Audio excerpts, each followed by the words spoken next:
Chapter 23:30. Xianxia wanted to say something but hesitated when she heard that. Under her father's glare, she shrank to the side in grievance and kept quiet. Behind them, Wuxia and Jianghu arrived with the two little lads. He walked over with a solemn expression.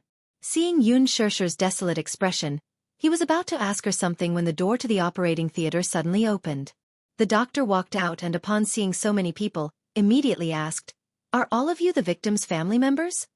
"Yes, I am." Xianxia went up to him anxiously. "I'm his daughter. How's my father now?" The doctor said tiredly, "It's hard to say. He's still in the emergency room. Go and settle the medical bills first before we can proceed with the surgery." Xianxia nodded. "Okay." Wuxia immediately said, "I'll go and settle the medical bills." Okay. Xianxia nodded again, but her eyes had become hollow. Jianghu could not help feeling sorry for her when he saw her in a daze. He walked over and put his arm around her shoulders to comfort her. "Sis, don't worry. It's especially at times like this that you need to be calm to deal with the next problem." Okay. Xianxia nodded solemnly. She had to calm down. Jianghu said, "Your father is still in the emergency room and is still in critical condition. What's more important now is for us to stay calm. If we lose our composure, your father will have no one to rely on." Xianxia was heartbroken. What exactly happened? Why did they say that he was splashed with sulfuric acid for no reason? Who did this? Who did this? Jianghu let out a long sigh and shook his head. "I don't know either. I don't know which D*MNB* star did this, either. Splashing someone with sulfuric acid is too cruel. Too cruel. This incident happened last night. Last night, Xianxia was working the midday shift and only got off work at 10 p.m. As usual, Jianghu was waiting for him at home. However, last night, until past midnight, there was still no sign of him. He called several times in a row, but no one answered. After waiting for a long time, Jianghu could no longer sit still, so he pushed himself out of the house in his wheelchair. As soon as he stepped out of the door, he heard a commotion not far away. He curiously rushed over, only to find a group of people surrounding a person lying on the ground. They were shaking their heads, sighing, and calling the police. It was so crowded that not even a drop of water could trickle through. Jianghu was not in the mood to meddle in other people's business, but he heard someone exclaim in surprise, "Isn't this the family from room 203? I've seen him a few times. His surname is Yun, what's his name again?" His heart skipped a beat when he heard that. He immediately squeezed through the crowd and found the unconscious man lying face down in a pool of blood. No one dared to touch him. Some people said that the small bubbles around him were concentrated sulfuric acid. If they touched it, they would get burned. They had to wait for the police and ambulance to arrive. Jianghu's face turned as white as a sheet upon hearing that. Concentrated sulfuric acid. Trembling with fear, he took another look at the pool of blood on the ground and almost fainted from fright.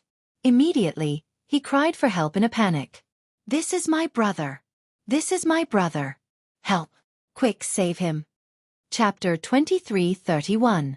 Jianghu, on the other hand, was so anxious that tears rolled down his cheeks.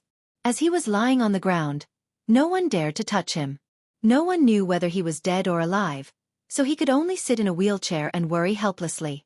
In the end, when the police arrived, the hospital informed them that the ambulance had met with an accident on the way. When it rains, it pours. Jianghu made a call to his wife, who rushed over with Qing Miao in tow. She arranged for her men to send him to a nearby first aid station. By the time the ambulance finally arrived, he was already on the brink of death.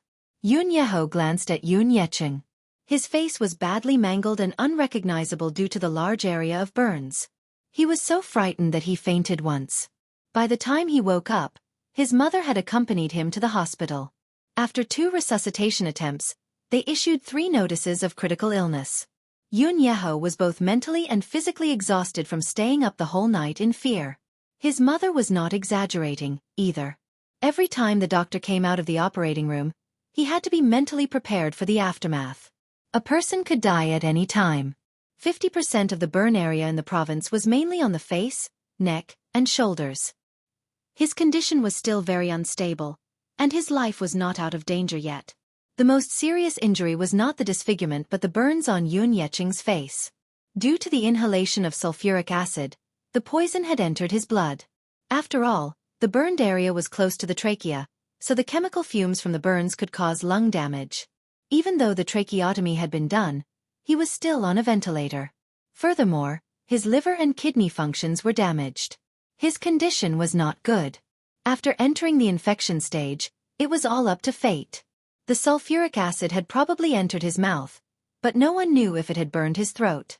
The scary thing was that even if he managed to survive, he would still be in great pain for the rest of his life. Who did this? Yun Shishir stared at the operating lights with a cold expression. Who did this? Has the culprit been caught? Has he been arrested? Yun Yeho shook his head in despair and choked out, "And no. If this happened in the neighborhood, we should be able to catch the culprit through the surveillance cameras, right?" Yun Shishir asked agitatedly, "Dad doesn't have any enemies. Who could do such a cruel thing?" When I found him, he was already like this. Until now, there has been no news from the police station. It was said that the police brought back a few people who were at the scene to record their statements, but when they called to ask, they did not get any results. The people who were there said that when they found your father, he was already lying on the ground. There was no one else around. Gong Jie frowned. Yu Yu and Xiao Yichen looked gloomy and worried that Yun Yeqing would not make it through this critical period. Xianxia whispered, "The criminal must have escaped. This is intentional harm. How could someone who did such a thing stay at the scene? He must have fled long ago." Yun Shishir gritted her teeth and clenched her fists in anger. Damn it! Damn it! She squatted helplessly on the ground. Her heart was burning with anxiety, but she wanted to cry but had no tears. Shishir, don't worry. Let's wait for the doctor to come out first. Now, we can only wait and see the result. Chapter 23:32. Xianxia comforted her in the same way. Yun Shishir remained expressionless and did not react. At this moment, she could not hear any words of comfort as her mind was completely blank. Mu Yaja paid the medical bills. When he returned, he saw Yun Shishir sitting on the long bench with a forlorn expression. Her face was dull and lifeless. Gong Jie was beside her, holding her hand tightly and hugging her shoulders. Mu Yaja walked over and sat down beside her. When Gong Jie saw him, he said, "Brother-in-law, stay with her. I'll send you and Xiao Yichen home." Okay. Yu Yu suddenly said, "I want to stay with Mommy and wait for Grandpa to come out of the operating theater." Xiao Yichen added, Me too. I don't want to go home. I want to be with Mommy." Xiao Yichen did not have any feelings for Yun Yeqing, but when he saw his mommy in pain, he felt sorry for her and could not bear to leave. Mu Yaja said, "Then you two sit here and be good." Okay.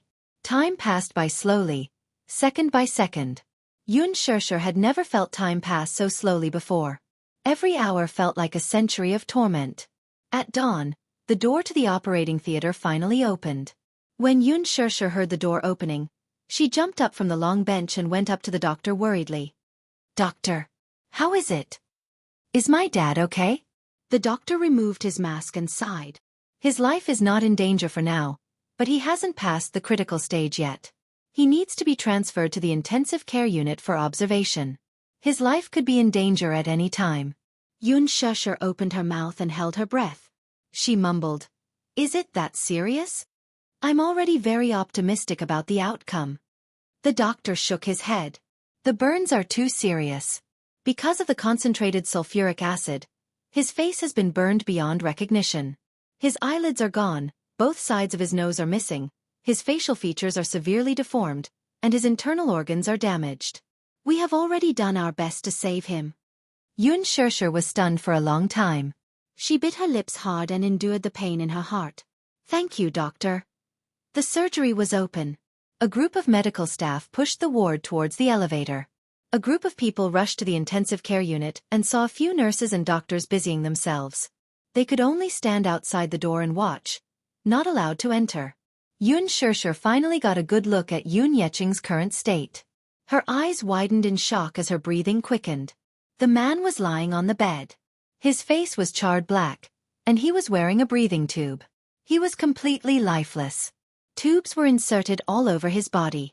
Occasionally, one could see his exposed skin covered with white ointment. One could imagine how tragic his appearance would be before the ointment was applied. Xianxia did not dare to think too deeply about the mangled state of his body. When Jianghu arrived with Jianghu in a wheelchair, the latter could not stop his tears from falling when he saw his father's unrecognizable appearance in the ward. God bless him. He's still alive. God bless him. Xianghu comforted him. Don't worry, Yeho. God blesses good people. He'll be fine. Finally, he said something reasonable, although it sounded a little pretentious. Yeho only glanced at her and did not say a word. Gongjie said, "Sis, you go back and rest first. I'll stay and look after him." Xianxia stubbornly shook her head. No, I want to stay and look after him. Chapter 23:33. Gongjie tried to persuade her. Wuxia added, "If you're really worried, I'll stay here with you. Even if you're not tired, the kids are tired. If you keep holding on like this, the kids will be worried about you." Xianxia glanced at Yu and Xiao Yichen who were sitting at the side. She saw that they couldn't hide the heartache on their faces, so she nodded. "I've already booked 2 rooms at the hotel next to the hospital. This is the room card." Gongjie passed the room card to her. Xianxia took it and was still worried. "If he wakes up or if there's any news, inform me immediately." Wuxia nodded and said, "Okay, don't worry. I'll go to the police station later to find out more about the situation." Xianxia was relieved. She held the hands of the 2 kids and walked away, looking back repeatedly. It was not until Xianxia and the 2 little kids disappeared at the end of the corridor that the smile on Gongjie's face faded a little. He narrowed his eyes slightly. "Suspicious, very suspicious." Ha! Wuxia glanced at him suspiciously. Gongjie said, "Is there any news from the police station?" Wuxia pondered for a moment. "The preliminary suspicion is that it's a robbery." Robbery? Gongjie sneered. "What evidence do you have?" "Generally speaking, it's only when there are no clues that it's a robbery." Wuxia said expressionlessly, "The efficiency of the police station is low. What kind of clues can they find in such a short time? I just sent someone to take a look at the scene. When they came back, they said that the police station didn't protect the scene in time. There was a heavy rain last night, so the evidence collection might be affected." Gongjie commented coldly, "What a good-for-nothing." Wuxia said, "Robbery. How could it be a robbery? I've never seen a robber carrying sulfuric acid. If it wasn't for some deep hatred, he wouldn't have crippled someone to this extent." Gongjie added, "We can only wait for Uncle to wake up and ask him personally. Only then can we get some clues." "I'm afraid it'll be difficult," Wuxia suddenly said. Gongjie frowned in confusion. "Difficult? What do you mean?" Concentrated sulfuric acid splashed all over his face. According to the doctor, he inhaled a lot of sulfuric acid. "I don't know if there's any hope of him being able to speak in the future." The doctor said that Xianxia had inhaled sulfuric acid and burned his vocal cords. There was little hope of him regaining his ability to speak in the future. "How inhumane." Wuxia clenched his fists with lingering fear and said slowly, "I'm worried that that person is after Xianxia. She only implicated Xianxia because she wanted to intimidate her." When Gongjie heard this, he could not help but feel shocked. "Does elder sister have any enemies?" Wuxia frowned. Yes, a lot. But in his impression, there was no one who would have the guts to do such a deranged thing after making enemies. Unless that person had a death wish. Wuxia suddenly thought of something. He stood up abruptly and said to Gongjie, "Stay here and look after her. I'll make a trip to the police station." Okay. Gongjie glanced at his watch and asked, "Is there anyone at the police station now?" This matter must be investigated immediately. Someone has to come even if there's no one. With that, he got up and left. Gongjie looked at him silently and curled his lips, but his brows could not relax for a long time. He could not help but worry when he thought of Xianxia and the 2 little guys in the hotel. He picked up the satellite phone and dialed a number. Seville. Chapter 23:34. Yes, young Master Gong. Send a team to guard the E-Garden Hotel next to the Jianghu Fire and Burn Hospital. Understood. After hanging up the call, Gongjie sat quietly with his arms crossed outside the ward's door. At the police station, Mu Yaja had made a call before he left. After expressing his intentions, the other party immediately said that they would pass on his message to the chief. When he arrived, he only sat for a short while before the bureau chief arrived, looking travel-worn. It was only 3 o'clock in the morning. The old bureau chief was still lying on his comfortable bed at home. When he heard that a big shot was coming to the police station to investigate a case, he immediately got up from his bed and rushed to the police station in 20 minutes. When he walked in and saw Mu Yaja sitting in the waiting room, he secretly wiped away his cold sweat and immediately greeted him with a warm smile. Chairman Mu. You've been waiting for a long time, haven't you? Hee. Chairman Mu? Mu Yaja cursed inwardly. The Mu group's actions are really slow. They're probably not ready to make an announcement yet. Therefore, the public barely knows that I've stepped down as the Mu family's head. Forget it. Now is not the time to be calculative about this. Who knows if these snobs will still treat me so warmly after knowing that I'm no longer the Mu family's head. The chief did not know what he was thinking, and respectfully invited him into his office. Mu Yaja did not waste time on small talk and went straight to the point. The chief was initially unaware of this case. He was busy with work and would not take on cases that were not huge. Just as Mu Yaja brought up the case and wanted to ask about its progress, the chief called to summon the team leader in charge of this case. The team leader had just entered the office when he was eagerly introduced by the chief. His face turned pale with fright. Initially, he thought that this might be an ordinary robbery case. He had investigated the scene before and found nothing suspicious. Moreover, the suspect had escaped, so they had lost all leads. Moreover, Xianxia was still in a critical condition and had yet to regain consciousness. Thus, they had to put the case aside for the time being. What he did not expect was that the family head of the victim was the rumored young CEO of the Mu family. He could not help but break out in cold sweat. Indeed, one could not judge a book by its cover. He thought that the victim was just an ordinary person. Who would have thought that he had such a big shot backing him? He found out that Xianxia worked in a factory and barely made a living with a salary of a few thousand yuan a month. If he was close to the Mu family, he would not have to suffer like this. Any job that the Mu family casually assigned to her would be a lucrative one. Thinking of this, the team leader broke out in cold sweat. I'm sorry. If I knew that he was your relative, I wouldn't have neglected him. Mu Yaja waved his hand and asked bluntly, You've been following this case. Do you have any leads? There's no suspicious clue. Chapter 2335. After a pause he asked guiltily, If I may ask, Xiao Mu, is the victim awake now? He said, He just came out of the emergency room. He's still in critical condition. Then, Mu Yaja continued, if you want to get clues from the victim, I'm afraid it'll be a little difficult. His vocal cords are burned, and his injuries are serious. It'll be difficult for him to speak. I'm afraid we'll have to wait a little longer. TSK. This is going to be difficult. Difficult. Mu Yaja said coldly. The culprit has escaped. If we let him go, there may be a second or third victim. Shouldn't the most important thing now be to find the culprit and bring him to justice? It sounds simple, but it's still difficult to execute. The police are not gods, after all. Plus, after the incident last night, there were many obstacles in collecting evidence. The clues were cut off, and we can't find anything even if we force ourselves to investigate. Mu Yaja's face became colder. The bureau chief coughed heavily and glared at him. The young captain then realized that his words were too rude, and he lowered his head helplessly. Are there no surveillance cameras in the neighborhood? Yes. Then why don't you get them? The captain said helplessly, there are surveillance cameras, but the neighborhood where the incident happened has been around for a long time. It was built in 1988, and now it's been a few decades. Many of the surveillance cameras have fallen into disrepair and are no longer functional. We also went to the property management to get the surveillance cameras. Other than the garage, the entrance, and some other important places with new cameras, the place where the incident happened to be in the blind spot of the surveillance cameras. We couldn't capture anything. The bureau chief pondered for a while, then suddenly said, Time the victim was attacked, and get some of the surveillance footage from the entrance of the neighborhood. See if we can find any suspicious people coming in or out. The captain shook his head. We planned to do that from the beginning.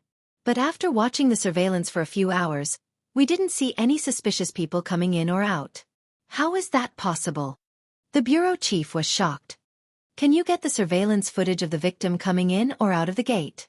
See if there were any suspicious people following him in after he entered the neighborhood. Basically, we can confirm the suspect. The captain said, the key is that we didn't see the victim coming in or out of the gate. Chief, there's a back door in this residential area. There's a garage at the back door. Many residents use the back door to enter and leave. The building where the victim lived was close to the back entrance, so I'm guessing that he probably entered the residential area from the back entrance. Then let's start from there and get the recording. There are no surveillance cameras at the back door. The bureau chief cursed in his heart. This criminal really knows how to pick a location. Could it be that before committing the crime, they had specially checked the neighborhood to see which places had surveillance cameras? The bureau chief furrowed his brows in frustration. Could it be that not a single witness was found? It was already very late when the incident happened. Moreover, the residential area in this area is near the industrial area. Because there are many foreigners nearby, there are very few people walking around in the middle of the night. We thought that there should at least be surveillance cameras in the garage, but when we got the footage, we couldn't capture the situation of people going in and out of the garage. Chapter 2336. The bureau chief suddenly knocked on the table and asked sternly, "Is it possible that it was a robbery?" The captain said hesitantly, "It's possible, but I've never seen or heard of such a ruthless crime. I've also never seen someone who would bring concentrated sulfuric acid to a robbery. Only those who seek revenge and cause trouble would do such a cruel thing." When the bureau chief heard this, he looked at Wuxia with a complicated expression and asked carefully, "Mu, haha, do you think this victim has any enemies?" The captain said, "I also suspect that it was revenge. It's just that we can't find any conclusive evidence in such a short time, so the case has been put on hold and it's hard to make any progress." Wuxia said expressionlessly, "I want to take a look at the surveillance cameras in the neighborhood." The captain immediately said, "I've copied all the intact surveillance footage into the laptop. If you want to take a look, you can take a look at it any time." The bureau chief immediately asked him to bring the laptop over. After the laptop was brought over, he pulled up dozens of surveillance footage. Wuxia sat in front of the laptop and stared at the screen intently. The timeline was pulled back from 10 p.m. to 1 p.m. when the incident happened, and the footage was fast-forwarded at x4 times. The neighborhood was indeed a little old as many residents owed property fees. Half of the property had already collapsed, leaving only an empty shell with a security booth guarding it. Over the years, there had been a problem with public security. Other than theft, there were also frequent robberies. However, most of the time the criminals came for the property. After taking the property, they would not do anything that would harm the safety of others. The surveillance cameras in the garage were still new. The property management had only installed a new one after the residents complained that their cars were being stolen one after another. Wuxia sat there and watched the video for more than 2 hours as he shuffled it back and forth. The bureau chief and captain were also patient and watched from the side. 3 pairs of eyes were hoping to find even the slightest clue in so many videos. After watching the surveillance footage, Wuxia suddenly thought of something. Are there any surveillance cameras near the apartment building? There are, but there's only one. It's a winding path that's close to the garage. He listened to the captain's analysis of the route at the scene of the incident and vaguely remembered that there was a shortcut to the apartment building. The captain also reacted abruptly. The surveillance cameras on that road didn't seem to have noticed it. Because it was a small corner, they didn't take care of it too much. "Let's take a look," Wuxia ordered. The captain immediately operated it skillfully and quickly pulled up the surveillance footage of that area. She adjusted the time and fast-forwarded it at 8 times the normal speed. Finally, at 11:45 a.m., she saw Xianxia's figure. That night, he was dressed in white, so he was especially eye-catching. This new set of clothes was bought for Xianxia by Wuxia and Xianxia. Xianxia especially liked it. After Xianxia passed by, a suspicious figure soon appeared in his line of sight. It was a man with short hair. He was neither tall nor short. He was dressed in black and wore a beret. He was dressed very ordinarily, so it was difficult to attract attention. It was the kind of ordinary that no one would notice if they walked on the street. Chapter 2337. Dressed in black, he almost blended into the night. Coupled with the limited resolution of the surveillance camera, only his back could be seen. He followed closely behind Yun Yecheng, leaving only 3 minutes between them. Judging from his behavior, he seemed to be very cautious. He did not carry anything suspicious in his hands. Mu Yaja paused the image and observed for a while. He found that the man's pockets were bulging. It was probably stuffed with a bottle of concentrated sulfuric acid. The captain took a screenshot and zoomed in twice, but the image instantly blurred when he zoomed in. Not to mention the man's facial features. Even his clothes were indistinguishable. The captain grumbled, "This camera is really old. The image quality is terrible."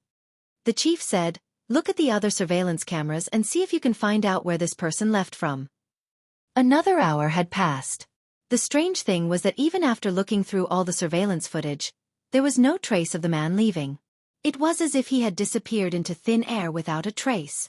If this person is really the suspect, then I have to say that he's very meticulous. After committing the crime, he probably snuck out from a small corner to arouse suspicion. There were many fences in the neighborhood that had been in disrepair for a long time. Due to the wind and rain, they had already aged. Many of the fences were broken, so an adult could leave without much effort. Look at the surveillance cameras on the streets outside the neighborhood and then start investigating. Since we already know the suspect's basic characteristics, there should be hope of finding other clues. As soon as the chief finished speaking, the captain splashed cold water on him. This neighborhood is not far from the industrial area. Many of the roads nearby are provincial roads. Some of the roads don't even have illegal surveillance cameras, let alone security cameras. Therefore, there are often cases of robbery and theft around this neighborhood. There are dozens of cases in a year. However, because the rent is cheap, many factory workers rent here. This was going to be tricky. It was difficult to make any progress just by knowing the suspect's basic characteristics. It was impossible to draw a criminal portrait just by looking at his back. In addition, there were no eyewitnesses. If they wanted to continue investigating this case, they could only rely on the victim's words to make further inferences. Return without any results? How was that possible? Basically, they didn't find any strong clues, but they still had to exert some pressure. Mu Yaja exerted a lot of pressure on the bureau chief and ordered him to have a lead on the case within 10 days. Even if they did not find the culprit, they had to at least determine the scope of the investigation. How could the bureau chief dare to offend this great Buddha who was practically omnipotent in the capital? After putting on a fawning smile and speaking nicely, he finally managed to get this great deity to leave. As soon as Mu Yaja stepped out of the police station, the chief's face fell instantly. His face was full of resentment and his wrinkled face was full of anger. He was so angry at Mu Yaja that his facial muscles were stiff from smiling the whole time. He turned around and lashed out at the captain. "Did you hear that? He gave me 10 days. If there's no progress in 10 days, you can pack up and go back to the branch. You don't have to stay here anymore." Chapter 2338. The captain, on the other hand, was young and had graduated from the police academy 5 years ago. He was considered young and promising to be able to climb to his current position. However, he was full of resentment when such a huge amount of pressure was placed on him. He thought to himself, "If every case could be solved so easily, I wouldn't be sitting in this lousy position anymore. Do you think all cases are so easy to solve? These big shots are really interesting. With just a few words, they gave us a deadline, and they want us to solve the case within the stipulated deadline. Even if I were Sherlock Holmes, I wouldn't have such great ability." The bureau chief glanced at him. How could he not know what he was thinking? He said coldly, "Don't look at me. Just look at me. There's nothing on my face. Even if you see through my face, you won't be able to solve the case. Do you hear me? 10 days. Don't bother about the other cases for now. Just focus on this case. If you can't solve it, don't come and see me. Do you hear me?" Yes. When Yun Shirshir woke up, it was already 1 in the afternoon. The 2 little guys were still sleeping soundly. Yun Shirshir couldn't bear to disturb them, so she sneaked into the bathroom and called Gong Jie. On the other end, Gong Jie had just picked up the phone, but he didn't sound tired at all. "Sis, you're awake? Did you sleep for a while longer? How's Dad?" "He's still lying in the hospital ward. In the morning, his condition worsened and he was sent to the emergency room again. He's out of there now. Xianxia's heart skipped a beat. She said anxiously, Dad was sent to the emergency room again? Yeah. Then why didn't you call me? Xianxia was silent for a moment. I was afraid that you would be worried. Xianxia took a deep breath and realized that she had lost control. She couldn't help but apologize. Xiaojia, I'm sorry. I was just too worried. I was afraid that, when I woke up, I wouldn't even be able to see Dad for the last time before he was gone. Gongjia's heart skipped a beat. How could he not understand this feeling? When he was young, he had also woken up to find that his mother was no longer around. His elder sister was no longer around. His entire family seemed to have been annihilated. I'm sorry, sister. Fortunately, he's been rescued. The doctor said that his condition has stabilized. We'll observe him for a few more days. Xianxia nodded. I'll come to the hospital right away. Where are you and Xiao-Yichen? Are you awake? No, she's still sleeping. Xianxia pondered for a moment and suddenly said, Why don't you bring some food to the hotel? You haven't slept for a day and a night. Why don't you rest for a while? It just so happens that you can stay in the hotel with the two little guys. I'll be more at ease. All right. Half an hour later, Gongjie entered the hotel with a lunchbox. As soon as he stepped in, Xianxia saw his tired face and couldn't help but feel sorry for him. Little Jia, you must be tired after standing guard for an entire night. No. Gongjie said casually, I'm already used to it. Why don't you go home first? You don't have to stay here. Gongjie's back stiffened for a moment. He looked back at her and suddenly walked in front of her and pulled her into his arms. I'm not leaving. Chapter 2339. He was on vacation now. Even if he wasn't on vacation, he would still push back some of his work to stay by her side. Xianxia was stunned for a moment before she smiled. Don't you feel tired? No. Gongjie shook his head and said seriously, As long as I'm by your side, I won't feel tired. Xiaojie. Gongjie stared into her eyes and said affectionately, You know how much I wish that we could go back to how we used to be, inseparable every day. No matter how far we go, I'll always be the one by your side. Xianxia's eyelashes suddenly flickered and she laughed. You'll have your own family in the future. Just like me.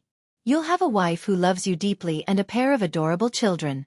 It might be difficult to go back to how we used to be. Before that day comes, I'll still be by your side. Gongjie's gaze softened and he suddenly said softly, I was already by your side before we were born. That's right. They were fraternal twins. They had been together since they were born. Their mother had also told them about the circumstances of their birth. When they were born, they held hands and did not let go even after they entered the incubator. When they grew up, they were inseparable and their hearts were linked. Even if they did not say anything, they could still read each other's minds.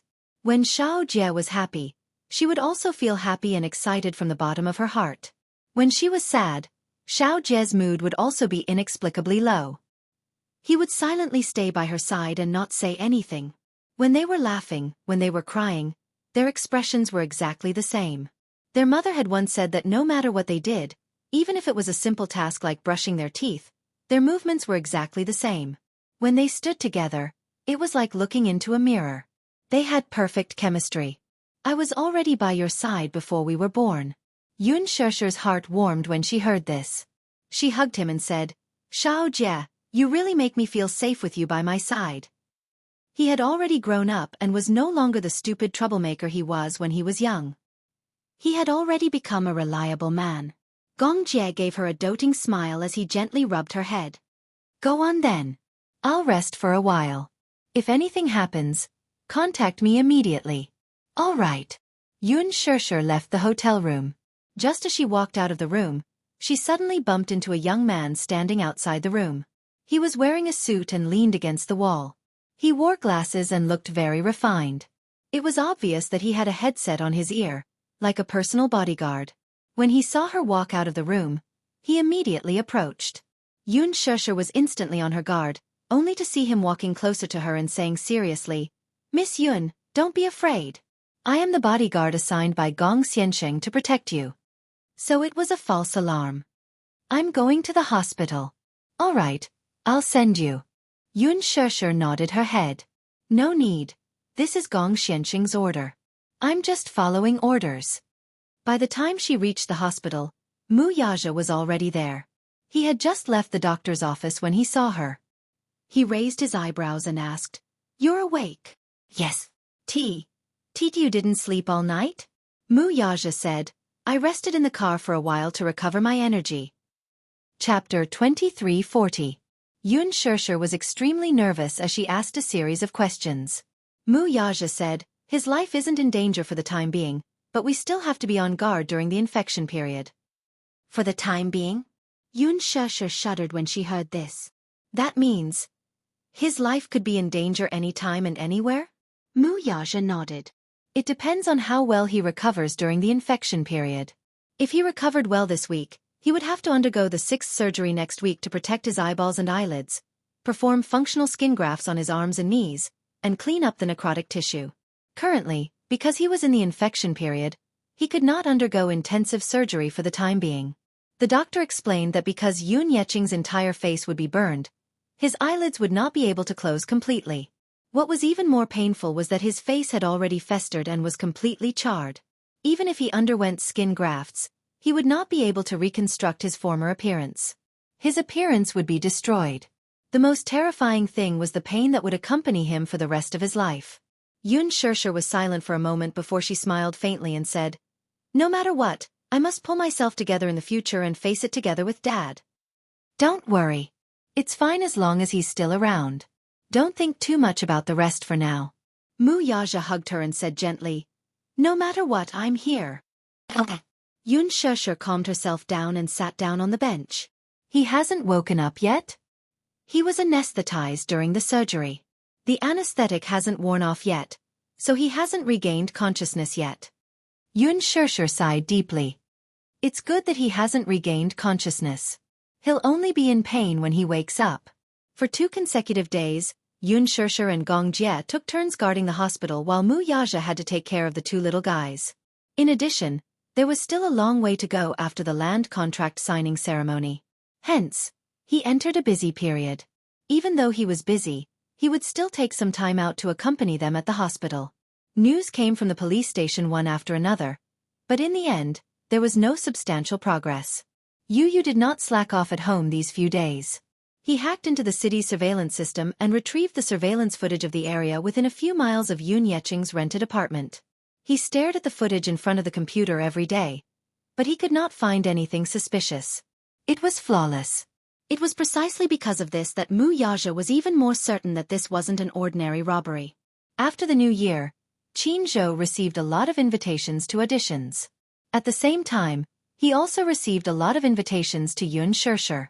He picked out a few scripts. When he contacted her, Yun Shesher replied that she would be taking about half a month off for the next month. It was said that his father had an accident and was now in the hospital. He was in danger of infection at any time and needed a family member to accompany him. Qin Zhou was also a reasonable person. He told the production crew and advertisers that they would delay the release of the movie. The other side also agreed. Originally, there was a charity gala this week. He wanted to bring Yun Shesher along with him. The so-called charity gala was the famous bazaar charity night.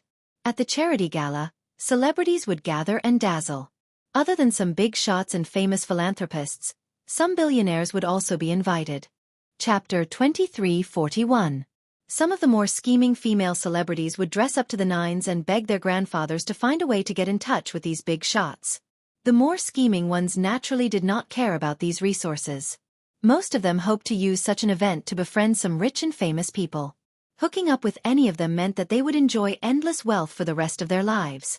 By then, what was the point of acting? What was the point of rushing for a script? It was tough being an artist, having to endure cold shoulders and unspoken rules, but it was different being a rich man's wife. They were worshipped by thousands and admired by tens of thousands. It was much more comfortable. Thus, with these ultimate goals in mind, they did everything they could to attract even more attention that night. Qin Zhou naturally did not bring her along for this purpose. Yun Shesher did not lack resources. This charity night would be covered by a lot of media outlets. It would greatly increase the fame and exposure of the event. She did not accept any scripts this new year. The other starlets who were on the same level as her were either rushing to appear on the Spring Festival Gala program or appearing on some talk shows or entertainment programs to increase their exposure. She did not appear in front of the public for more than half a month, so she continued to raise her fame with a posh gala. This charity night was a good opportunity. But it was a pity. Such an accident happened. When Qin Zhou learned of this, he and Ji Lin went to the hospital to visit.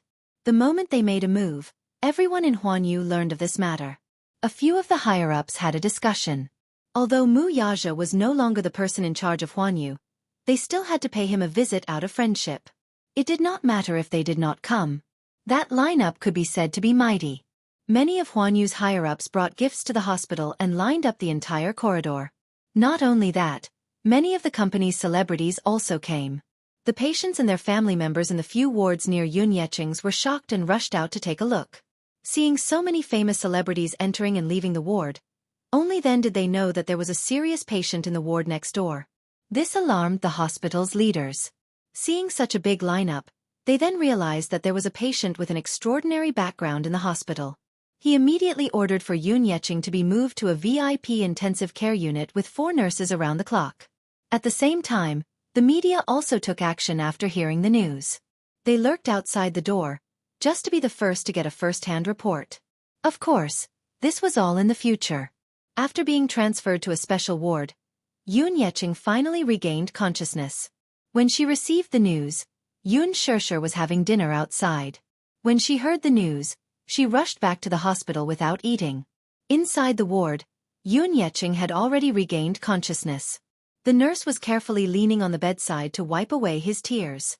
Because his eyelids were unable to close, it was difficult to close his eyes. Therefore, he had to wipe away the tears that flowed out in time. Otherwise, it would easily infect the wound. She rushed to the bedside and held onto the bed frame. She looked at him and said carefully, "Dad, can you hear me?" She didn't dare to touch him. Every part of his body was horribly burned. She only dared to speak to him cautiously. Chapter 2342. Xianxia could not help but burst into tears at the sight of him in such a miserable state. However, she held it in and choked out, "Dad, don't force yourself if you can't speak. Recuperate well, I'll always be by your side," the nurse said. "Miss Yun, your father's vocal cords might be seriously damaged. It's still unknown if he can speak in the future. Right now, he can only slowly recuperate. How much can he recover?" Xianxia quickly nodded. "Dad, you don't have to answer me. Who attacked you that night? Do you know him? Is he your enemy? Or is he a robber? If he's a robber, just move your finger slightly." Yunyeqing's breathing quickened when he heard that. His eyes turned red and watery at once. His eyeballs suddenly trembled as he frowned with difficulty. Then he gritted his teeth slightly. With reddened eyes, he raised a trembling finger. His thoughts suddenly ran wild. The image of the baby's red and wrinkled face when it was born seemed to appear in his eyes. Only the heavens knew how strong the joy and pride he felt when he became a father for the first time was. Yunyeqing still remembered how excited and happy he was when he held the baby girl in his arms. He excitedly carried the baby girl to Li Qin's bedside and said joyfully, "Honey, it's a girl." Li Qin sighed and muttered weakly, "Didn't the doctor reveal that it's a boy? How did you give birth to a girl?" The nurse at the side smiled and asked, "When did you find out the gender of the baby?" "When I did an ultrasound at 4 months. The doctor revealed that it's a boy," Yunyeqing said. The nurse smiled and said, "Oh, for months. The accuracy rate isn't high. At most, it's 80%. Sometimes there are mistakes. However, the girl is also very cute. The most important thing is that both mother and child are safe." Yunyeqing nodded. "That's right. It's good that both mother and child are safe." When he learned that his wife was in labor, he rushed back from abroad to welcome the new life. Li Qin muttered to herself, "I wanted a boy. If I knew it was a girl, I wouldn't have wanted it." The nurse smiled awkwardly. This pregnant woman clearly had a preference for boys over girls. She had seen many pregnant women like this and was not surprised. "What's wrong with being a girl? I quite like girls. They look fresh and cute and obedient. When they grow up, they will be our little cotton-padded jackets and warm our hearts." He looked at the infant in the swaddling clothes and liked him no matter how he looked at him. Even though the newborn's face was red and wrinkled, making it hard to discern any facial features, the thought that this was his flesh and blood still made him dote on the baby immensely. It doesn't matter if it's a boy or a girl. What's important is that both mother and child are safe. Yun Yeqing hugged the child lovingly. What should I name it? Yun Yeqing replied. A girl. Why don't we call her Yun Na? She should be a beautiful girl when she grows up. Yun Na. Ever since she was born, he had loved her dearly and had supported her as they grew up. When Yun Na was young, her eyes and eyebrows were very similar to his. Especially after she entered junior high school, her facial features gradually matured, and she looked more and more like him. But how could the girl he loved and spoiled so much, with such a clear face, turn into such a hideous and twisted face? Chapter 23:43. The night was bleak, and not a single star could be seen. That night, he returned home from work. After parking his car in the garage, he walked along a small path toward his apartment building. Suddenly, a familiar yet cold voice came from behind him. Yun Yeqing. The voice was deep, calling out his name directly. Stunned, he turned around in shock, only to see a woman in a hoodie standing behind him with her hands in her pockets. In the dim night, she was expressionless. There was an indescribable coldness on her face. It was clearly such a familiar face, but it was unknown if it was because of the hideous scars on her face. In addition to that ice-cold expression, it inexplicably made one's hair stand on end. Yun Yeqing's first reaction, however, was surprise. Nana? He recognized the voice at once. After sizing her up for a while, he recognized her at a glance. Unusually surprised, he went up to her and excitedly pulled her into his embrace. You're still alive. You're still alive. His voice trembled due to the excessive surprise. Tears streamed down his face as he called out her name emotionally. You're still alive. It's good that you're still alive. It's good that you're still alive. I thought you were gone like your mother. Yun Na took a step back and said coldly, Don't touch me. Yun Yeqing was stunned. He did not expect her to be so heartless. His eyes widened, and just as he was about to approach her, she took another step back and coldly tugged at the corner of her lips. It's good that you're still alive? Haha. Aren't you very happy when I'm not around? I'm no longer your stumbling block now that I'm no longer around.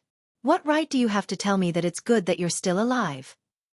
On New Year's Eve, she stood behind a tree outside the villa. Through the window, she saw Yun Yeqing beaming with joy as he hugged Yu in the living room. The snow fell on her, but her heart was colder than the layer of snow on the ground. At this thought, she suddenly gripped the sulfuric acid bottle in her pocket tightly. Her smile turned colder. Yun Yeqing did not notice her little action at all, and continued to call out her name in trepidation. Nana. Shut up. Yun Na said expressionlessly. You have no right to call me by my name. Yun Na. Yun Na was dead.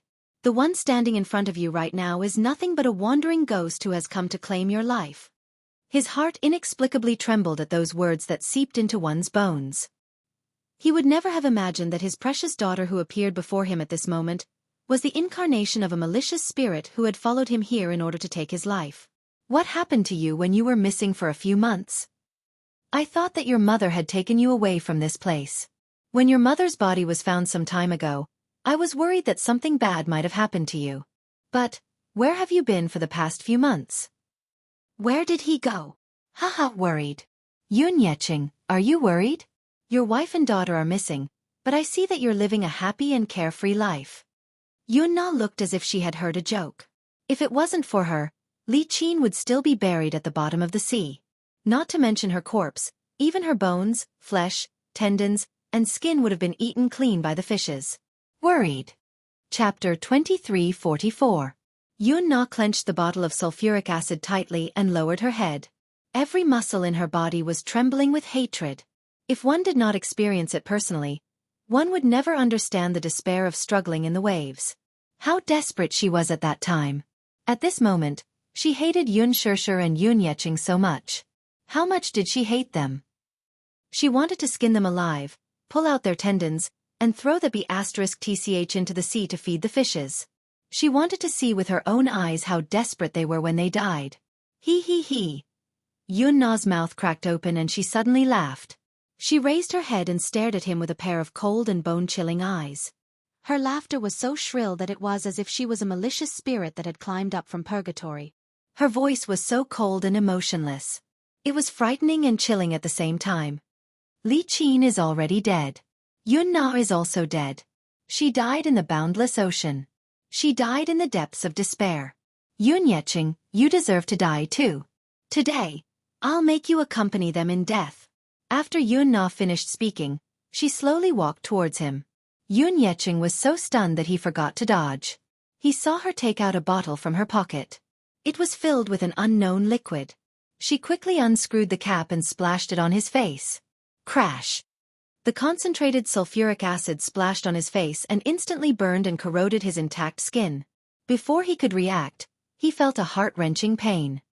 He clutched his face and staggered to the ground, struggling to get up. When Yun Na saw his struggling appearance, her smile suddenly became even more complacent. She casually poured the concentrated sulfuric acid on his body, as she wantonly enjoyed the sight of him constantly twitching and struggling. Her face was filled with excitement and a sinister smile. Yun Yeqing, you deserve this. The strong corrosive force instantly burned his skin until it was full of holes. Yun Na poured all the liquid in the bottle into his mouth and threw the bottle at him expressionlessly. There was no need to worry about leaving any traces on the surface of the bottle. Before this, she had already cut off her fingertips with a knife, so there would not be any fingerprints left behind. Yun Na watched expressionlessly as Yun Yeqing struggled in pain and howled at the top of his lungs. She then turned around and slowly left the scene. There was no trace of fear or guilt in his heart. She was calm and composed, as if she was taking a stroll in the back garden, and left just like that. When he woke up and regained consciousness, he knew that he had been sent to the hospital. The doctor walked in and gave him a lot of instructions. He also introduced his injuries. He had barely managed to save his life, but the rest of his life would be accompanied by pain. In the short time he was lying on the bed, he quickly recalled what had happened. When he thought of Yun Na's savage and resolute face, he couldn't help but tremble. "Dad!" Xianxia looked at him worriedly when she saw that he had stopped moving. Yun Yeqing's eyes darted around, and he glanced at Xianxia. Then, he recalled Yun Na's deranged face. After some hesitation, he finally sighed. He choked back his tears, and shook his finger laboriously. If he could speak now, he would tell her without hesitation that he had been attacked by an anti-society thug on his way home. Chapter 2345. He was unable to speak, much less nod or shake his head. All he could do was bend his finger slightly as a nod. Xianxia wanted to ask more, but the nurse beside her reminded her that the patient needed rest and should not ask too much. She could only drop the subject. It was not that she did not have any doubts. Robbery? Robbers? The crime scene did not look like it. It clearly looked like someone was out for revenge. However, since Yun Yeqing said so, she could not pursue the matter further. She could only wait for him to recover a little before discussing the rest. Over the next few days, Yun Yeqing's condition gradually stabilized. With 4 to 5 nurses taking turns to look after him, she took the time to make a trip back to Huanyu.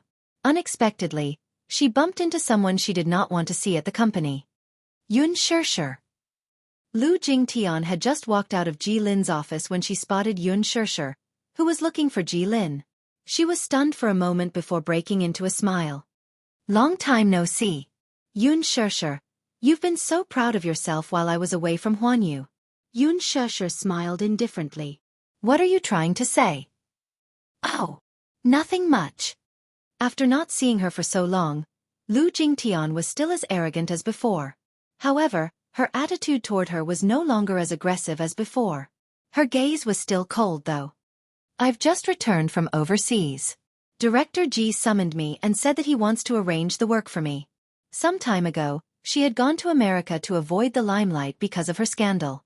While she was there, she also had plastic surgery. After a few months, she recovered well and looked prettier than before. She even had the looks of a celebrity. Although Lu Jingtian's looks were not bad in the past, she was still lacking compared to those leading and A-list actresses. She had gone overseas this time to avoid being noticed and to take advantage of this time to have her surgery. Xianxia did not want to bother with her and walked toward the director's office. As the two brushed past each other, Lu Jingtian suddenly mocked, I heard that Brother Mu has stepped down from his position as the head of the Mu family. It's better for you to keep a low profile in the entertainment industry from now on. Now that we don't have the Mu family to rely on, if we continue to be as arrogant as before, we'll die a horrible death. Huan Yu was an entertainment company under the Mu group. Now that Mu Yaja was no longer the head of the Mu family, he was no longer the master behind Huan Yu. Without the Muse as her backing, she was naturally no longer afraid of her. Xianxia sneered. "Oh, you too?" she asked in surprise. "What do you mean?" Xianxia said casually, "Even if I don't have a big tree to rely on, you won't be my opponent." Lu Jingtian ignored her and taunted. He. You know what? I just accepted a role as the female lead in a movie." Seeing that she was being ignored, Lu Jingtian smugly said, "I fought for this position with my own strength. Do you think I'm like you? What else can I rely on to get to the top other than using underhanded means like the unspoken rules?" Xianxia smiled expressionlessly. "Which director was blind to pick you as the female lead?" "You." Lu Jingtian was so angry at her sharp questioning that she almost jumped up. Chapter 2346. She paused for a moment and smiled lightly, but every word she said was like a gem. "Do you feel out of character when you're acting?" Lu Jingtian was furious. After glaring at her for a while, she suddenly burst into laughter. "Xianxia, let's wait and see. Do you think you can still be as smug as before?" Hee. With that, she lifted her head and left in her 8-centimeter high heels. Xianxia stood at the door and knocked on it. Jilin's cold voice was heard. "Who is it?" "Director Ji, it's me. Come in." Xianxia pushed the door open and walked in. Seeing her, Jilin looked up and asked quizzically, "Aren't you taking care of your father at the hospital? Why are you here?" "Director Ji, thank you for taking care of my father. But..." Xianxia paused and took out a check wrapped in an envelope from her bag. It was given to her by Jilin and Qin Zhou when they went to the hospital. It was a 6-figure sum. "I can't accept this money." Jilin glanced at her before his gaze landed on the envelope. His lips curled up. "What's this for?" "I appreciate the director's concern, but I can't accept such a large sum of money." With that, she handed the envelope over with both hands and smiled. "Thank you." Jilin did not reach out to take it though. "Take it? Question mark. This is a small token from Qin Zhou and me." A small token. Xianxia could not help but be speechless. She had never seen anyone take out so much money just to visit a patient at the hospital. This was a little too exaggerated. Jilin said, "Don't be fooled by how much money it is. A portion of it is the final payment from the commercial you shot. It's what you deserve." "The final payment from the commercial? Didn't you shoot a shampoo commercial before?" "Yes," Jilin said concisely, "this is the final payment." Did the advertiser not fork out a few million yuan at that time? Where did the final payment come from? Xianxia was skeptical. "You came looking for me because of this?" "Yes." Jilin suddenly put down his work, looked up, and asked seriously, "How is your father's injury?" "He's still under observation. He's slowly recovering. The last time I took a look, the injuries were very serious. His face is completely disfigured." Xianxia pursed her lips and nodded.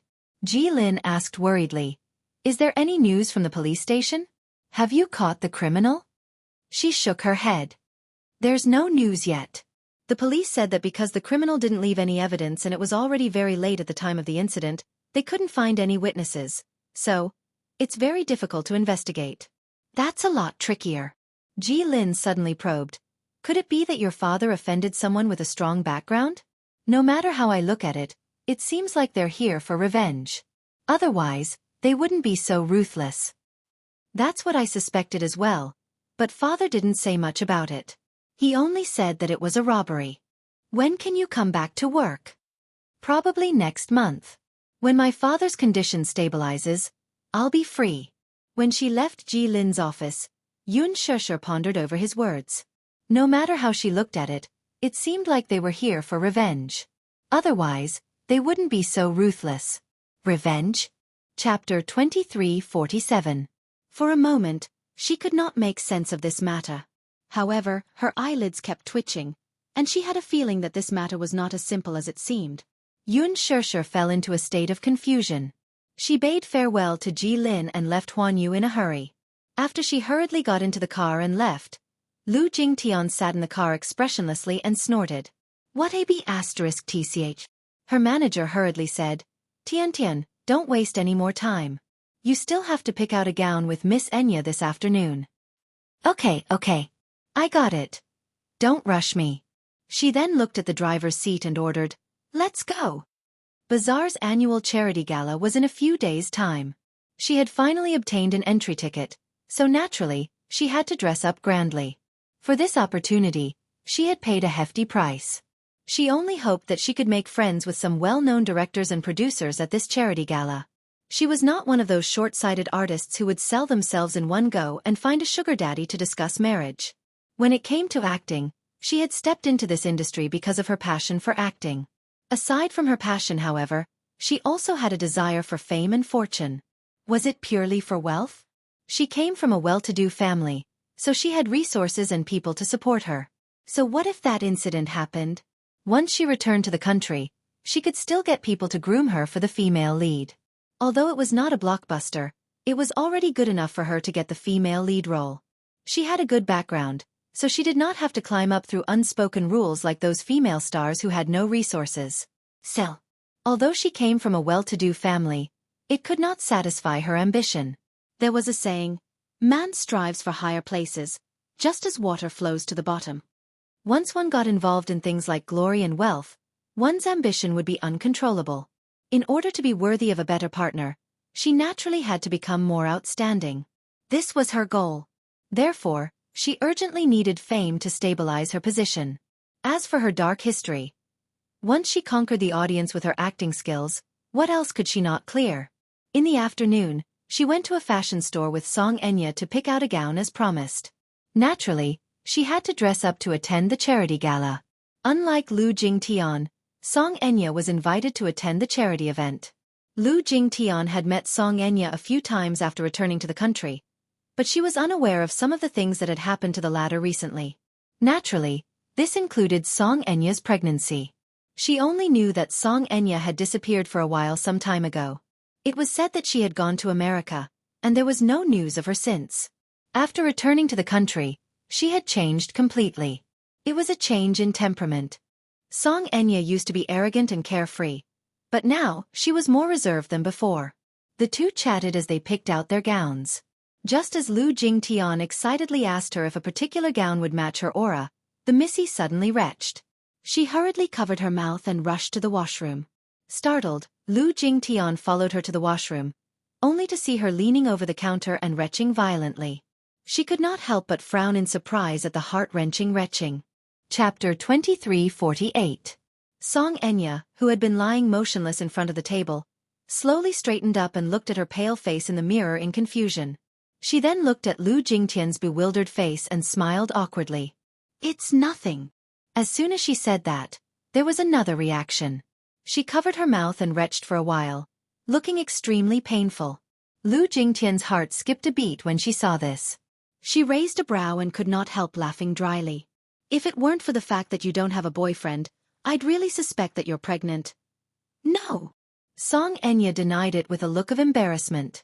However, such a strong reaction was undoubtedly a bit of an attempt to cover it up. Lu Jingtian became even more suspicious.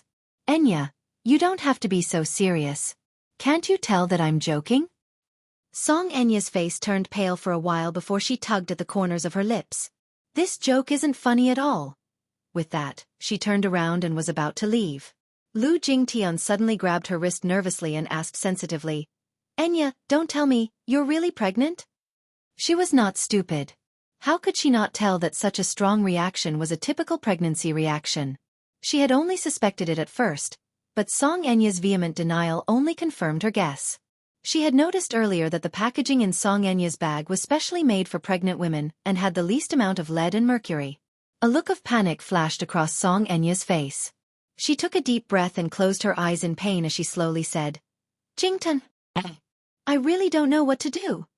After saying that, she squatted on the ground desolately, buried her face in her arms, and started sobbing silently.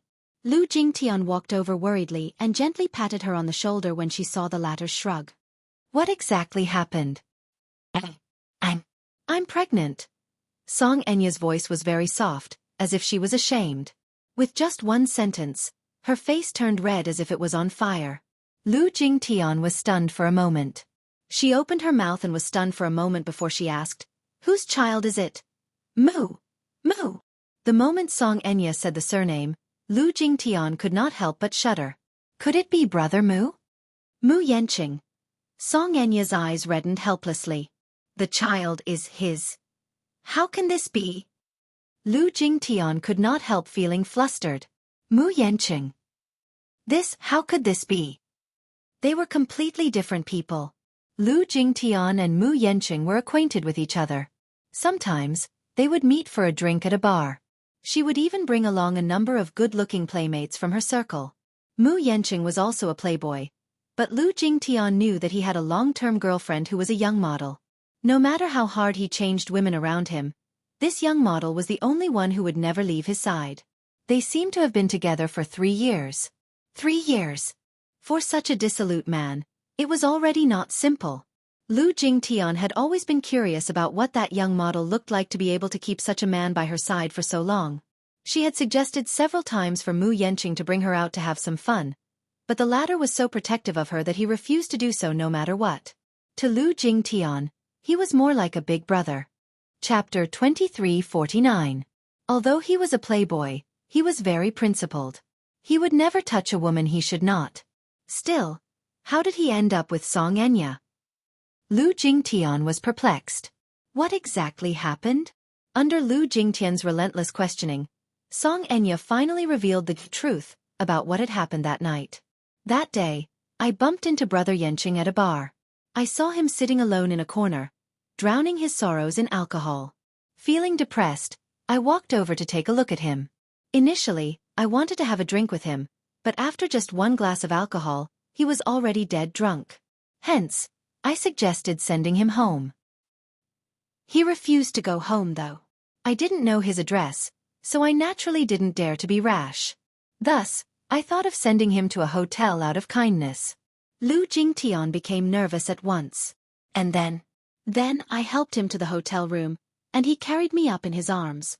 At the mention of the painful part, Xianxia cried aggrievedly. I shouted no, but perhaps because he was drunk. He didn't listen to me at all. You know how a woman's strength can compete with a man's, too. On the big bed in the hotel he took me. She wept bitterly. Lu Jingtian was speechless. He forced himself on you? Xianxia looked helpless. I said no, but he didn't listen to my pleas at all. That was my first time. Lu Jingtian was furious when she heard this. What did he say after that? Xianxia shook her head. After that, it was left unsettled. After he sobered up, he apologized and repented. He said that he was drunk and that it was an unintentional mistake. What an unintentional mistake. A girl's chastity was ruined by him just like that. Lu Jingtian was also hurt by her words. Those dark memories came back to her as well. She clenched her fists tightly and said indignantly, Men are all bastards. She then pressed, What happened after that? Did you take the pill? Take the pill? Oh yes. The morning after pill. The morning after pill is effective for 72 hours. Xianxia shook her head in astonishment. No. After I went back, my mind was in a mess and I forgot about it. Then, have you tested it before? Xianxia lowered her gaze as she bit her lower lip and nodded. Lu Jingtian hurriedly asked, What are the results of the test? 2 red lines, it's probably. There it is. Lu Jingtian furrowed her brows. Xianxia suddenly took out a box from her handbag. The box contained a pregnancy test kit. She took out a test kit from the box and showed it to her. She took it and was shocked. You're really pregnant. I don't know if this is accurate. Xianxia stared at him blankly. Lu Jingtian replied, Just because the pregnancy test failed doesn't mean that she's not pregnant, but once it does, she's definitely pregnant. With that, she gritted her teeth angrily. Mu Yanqing, that be *****. I thought he always knew when to stop. The two of them had been in a relationship for so many years. Although they were not as close as sisters, at this moment, perhaps because Lu Jingtian was reminded of some unbearable past, she resonated and was filled with righteous indignation.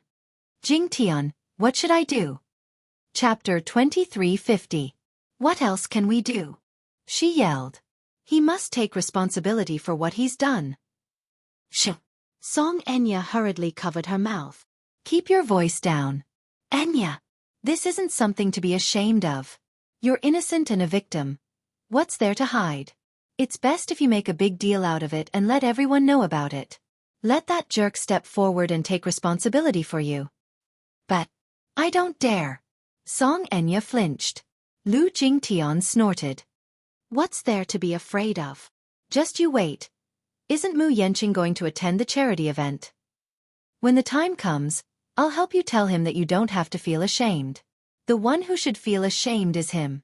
Song Enya was touched. Jingtian, thank you. Thank you so much. You've done so much for me. Lu Jingtian laughed coyly. We're good friends after all. Don't worry. Although Mu Yenqing did such a thing, he won't deny you if you're pregnant. Okay. All right. There's no point in thinking so much now. Come and pick out an outfit for me. Okay. Lu Jingtian turned around. Behind her, the helplessness on Song Enya's face suddenly faded and was replaced by a smug smile. After picking out the gown and walking out, Lu Jingtian suggested shopping at a nearby mall to buy a bag, but Song Enya declined, saying that she was not feeling well and wanted to go home to rest. Since it was boring to be alone, Lu Jingtian was no longer in the mood to shop, so she waved her goodbye at the entrance. Song Enya took a taxi home directly, while Lu Jingtian's car was parked in the parking lot. It was already late at night by now. She walked toward the parking lot in her high heels. The wind was a little stronger at night, so she quickened her pace. Suddenly, she heard footsteps behind her. The path to the parking lot was sparsely populated, and the dim street lights elongated people's shadows. She initially thought that she was hallucinating, so she slowed down her pace. However, the person behind her slowed down as well. The two kept a distance of several meters, one in front and one behind. Lu Jingtian, however, could not help feeling a little wary. She stopped in her tracks and glanced behind her. Out of the corner of her eye, she vaguely caught a glimpse of a strange shadow behind her. She abruptly turned her head to look, only to see a person dressed in black standing behind her. The man was wearing a hooded sweater. Due to the hooded hood, his face was hidden in the darkness, so she could not see his face clearly. However, when their eyes met, she was startled to find a pair of murderous eyes fixed on her. Seeing that she had stopped, the black-clothed man did not hesitate much. After a while, he lifted his feet and quickly walked towards her. Lu Jingtian caught sight of the dagger in the man's hand at once. Under the street light, the gleam of the dagger gave her a fright. Ah! Lu Jingtian's face turned pale with fright. Letting out a shriek, she turned around and ran toward the car. The black-clothed man behind her quickly chased after her. Lu Jingtian became timid and worried that it was a robber. She ran for her life until she saw her white car. Like a person drifting in the sea seeing a piece of driftwood, she rushed over with her hair disheveled and frantically banged on the car window. "Open the door! Open the door!" A series of screams alarmed the driver. Chapter 2351. The chauffeur hurriedly unlocked the car. She opened the door, jumped in, and closed it. She was not completely scared out of her wits and even knew to lock the door from the inside. After getting in, she felt a sense of security. She leaned against the car window and looked out, but she did not see that suspicious person again. Still, she could not be completely at ease as she shouted, "Drive! Drive!" "Miss Jingtian, what's wrong?" She panicked. Someone is chasing after me. He's giving off a murderous aura." The chauffeur was a little surprised. He looked in the direction she was running from but did not see anyone suspicious. "Drive quickly. Hurry." She was scared out of her wits as she waved her hands and gave orders. The chauffeur muttered inwardly, "What's this missy up to again?" Still, he did not dare to neglect her orders. He immediately started the car and slowly drove out of the parking lot. Not far away, a man in black stood out from behind a tree. He looked expressionlessly in the direction the car had left in before coldly turning to leave. Lu Jingtian's sharp eyes caught sight of his figure in the rearview mirror. She turned around abruptly, but he was no longer there. Could it be that her eyes were playing tricks on her? She was too paranoid. The chauffeur said, "It was a false alarm. I didn't see anyone suspicious on the way here."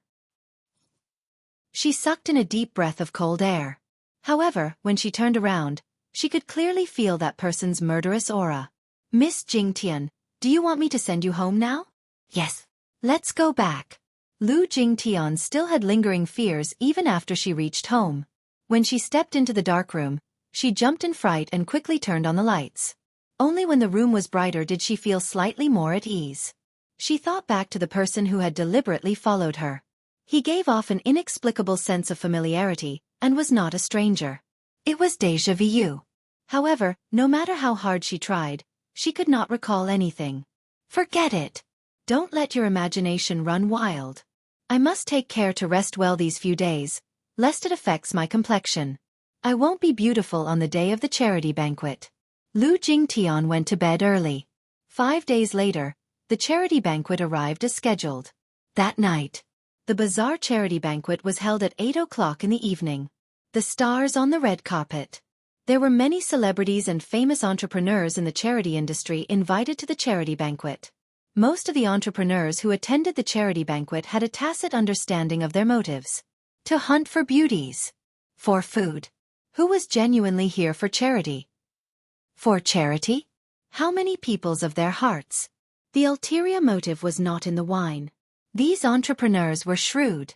At the banquet, there would be some famous people's calligraphy and paintings, or private collections, and the proceeds from the auction would all be used for public welfare. There were plenty of connections as twos, of course. At the climax of the party, there would also be a charity donation. Of course to the rich, and of that to the rich, to of the rich to make. Of course to. Twos. Of course desses, of them of course. Of and that was of to the of course. Chapter 2352. If they donated a lot, they could even be worshipped by the public, which was very respectable. With their status, they no longer cared about money and only wanted to be in the limelight. Mu Yanqing was here. Lu Jingtian and Xianxia entered the venue and immediately spotted the man who was surrounded by a host of admirers. Lu Jingtian was about to walk over when she saw him walking in another direction with 2 glasses of wine in his hands. He stopped in front of a woman. Lin Shuya. Lu Jingtian was taken aback. Since when did Mu Yanqing and Lin Shuya get so close? Xianxia bit her lower lip and muttered, "I heard that the Muse have arranged a marriage for him. The other party is Lin Shuya, the daughter of the Lin family. The two have met, and they're probably getting to know each other better now." Lu Jingtian was indignant. "That's too much. He did that to you. Doesn't he intend to give you an explanation?" "Ha. Compared to the Lin family's daughter, I naturally don't have enough weight. If he can get a marriage alliance with the Lin family, his status in the Muse will also rise with the support of such power." B*****. Lu Jingtian scolded again. "Forget it." Xianxia was obviously going to give up. Anyway, he has no intention of taking responsibility. Why don't we just abort the child and cut off all ties? How can we do that? Lu Jingtian disagreed. "Enya, don't you know how cruel an abortion is to a woman? You haven't even taken the first step, so how can you give up? Besides," she paused for a moment before continuing, "to be fair, marrying Mu Yanqing isn't a bad choice for you either. But we have no feelings for each other. Can we be happy if we get married? Marriage is different from dating. What's the point of talking about marriage when it's already at this stage?" Lu Jingtian was very clear about it. As long as he marries you and gives you a status, you won't have to worry about food and clothing in the future. What's the point of having a relationship? Enya, you should know what you want. Xianxia kept quiet at the side. Lu Jingtian could not stand it anymore. She stomped her feet and reminded her, "Stay here and wait for me to come back." With that, she walked toward Mu Yanqing. Xianxia pretended to stop her, but she did not stop her from leaving. Smiling inwardly, she turned around to chat with the others. In the venue, The lights were elegant and the lights were intertwined. Mu Yanqing and Lin Shuya were talking about something. Compared to the estrangement and aggressiveness they had when they first met, Lin Shuya was much more restrained now. When they talked about something interesting, she would even chime in with a smile. Mu Yanqing was greatly encouraged. She no longer had such a strong sense of rejection and enmity towards him. Being with him was actually a good start. Right now, the man had long forgotten about the unpleasantness between him and Xianxia that day. Hence, when she appeared in front of him in a fit of rage, he was still at a loss. "Jing Tian?" He smiled and sized her up. "You're here too?" "Of course. I also received an invitation." Naturally, Lin Shuya did not have a good impression of this woman who had appeared out of nowhere. She sneered and did not give her any face. "Why didn't I see your name on the invitation list?" Chapter 23:53. She stood between the two and said to Lin Shuya, "Please leave us alone for a while. I have something to discuss with Brother Yanqing." "Are you chasing me away?" Lin Shuya naturally did not fall for this trick. Holding the wine glass, she raised a brow and said, "I'm sorry, but I like to stand here. You have no right to obstruct me." "All right, it's fine if you don't leave." Lu Jingtian could not wait for her to stay. She suddenly took out a box from her exquisite handbag and threw it in front of Mu Yanqing. She said coldly, "Brother Yanqing, take a look for yourself. Look at what you've done." Mu Yanqing picked up the box nonchalantly, only to see that it was a pregnancy test kit. His eyelids twitched violently. "What is this?" "You'll know what it is when you open it for yourself."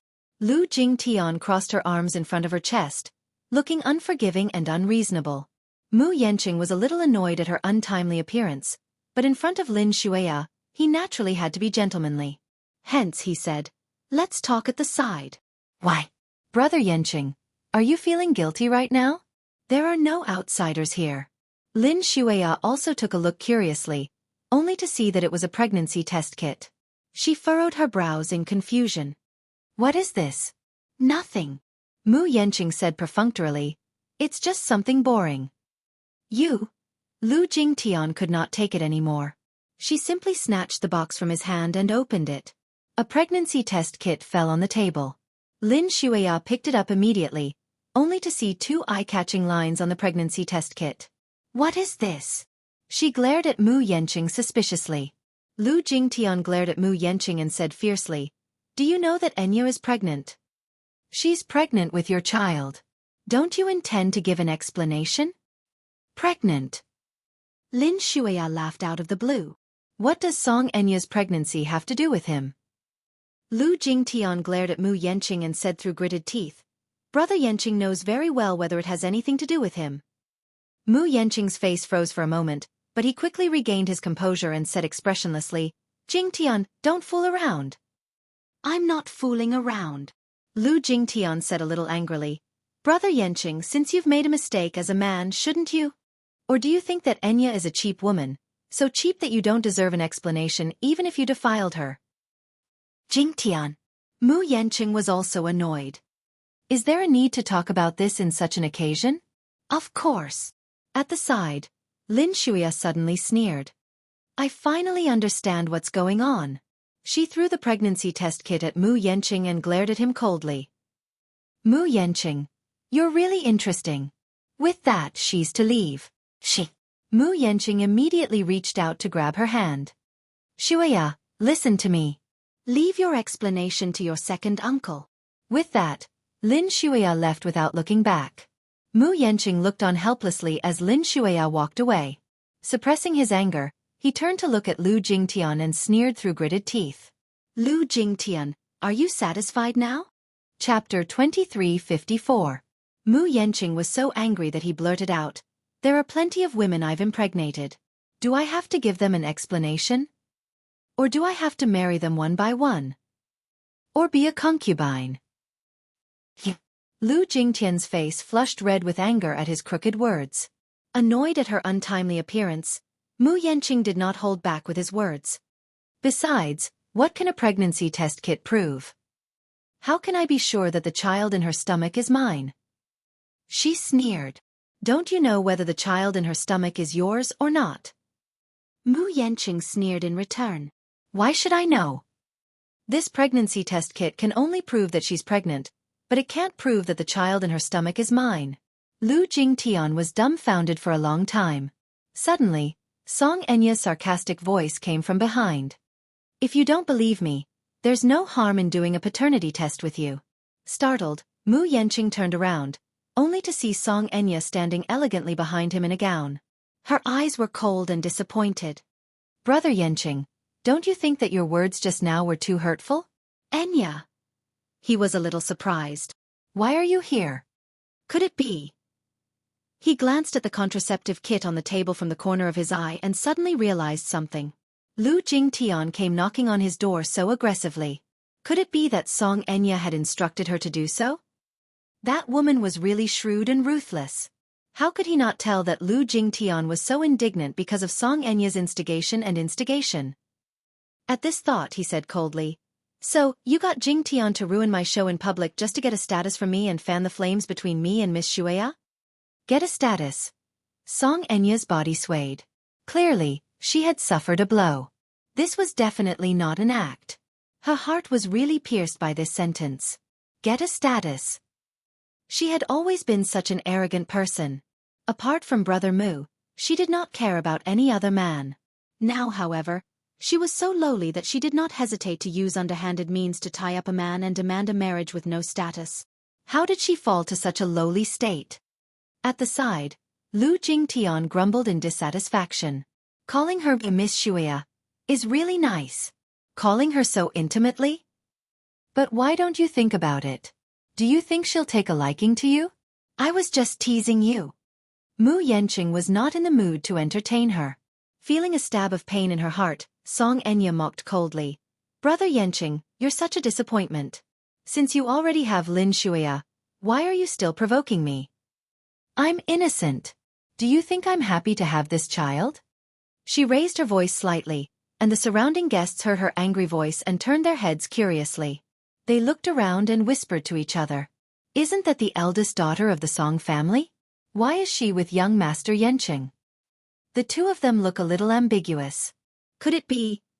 Mu Yanqing warily scanned his surroundings and immediately took a step forward to grab her hand. He then turned around and led her to a remote corner. Banquet hall, corridor, dead end. Very few people passed by. Chapter 2355. Along the way, Song Enya kept struggling, but Mu Yanqing refused to let go of her. When they reached a corner, he suddenly pressed her against the wall and stared at her fiercely. He sneered expressionlessly. Song Enya, what tricks are you up to? Brother Yanqing, what do you mean by that? With tears in her eyes, Song Enya put on an innocent look. He said angrily, You don't have to put on such a pitiful look. Do you think I don't know that you're just putting on an act? Tell me, where did the child come from? What do you mean? I'm warning you again, don't play tricks with me. Mu Yanqing pinched her face hard and gritted his teeth. Song Enya, it's not that I haven't played with women before. On the contrary, I'm very sensitive to women's bodies. If I really touched you, I'd have a reaction to your body. Also, even if we really did have sex that night, how long has it been since you announced that you're pregnant? You're just trying to blow this matter up so that I'll have no choice but to bow down to you and marry you because of public opinion, isn't that right? Song Enya was stunned. Tears welled up in her eyes, but she was still engrossed in her act. Brother Yanqing, you're shameless and despicable. It's clearly you. Clearly you're the one who bullied me. How can you accuse me like this? Do you think I want to be pregnant? I wish that this had never happened. How can you bear to falsely accuse me like this? Falsely accuse? Mu Yanqing's lips suddenly curved into a sinister smile. The next day, I went for a blood test. Song Enya was stunned and her expression froze. Guess what the test results were? Mu Yanqing leaned forward and whispered into her ear with a sneer. The wine I drank was laced with a knockout drug. That night, you were the only person I came into contact with. Unfortunately, something like that happened. Song Enya, how can I not suspect that you're trying to get close to me with ulterior motives? I don't know how this child in your stomach came about or whose it is. Don't even think about making use of me. Song Enya turned pale with fright.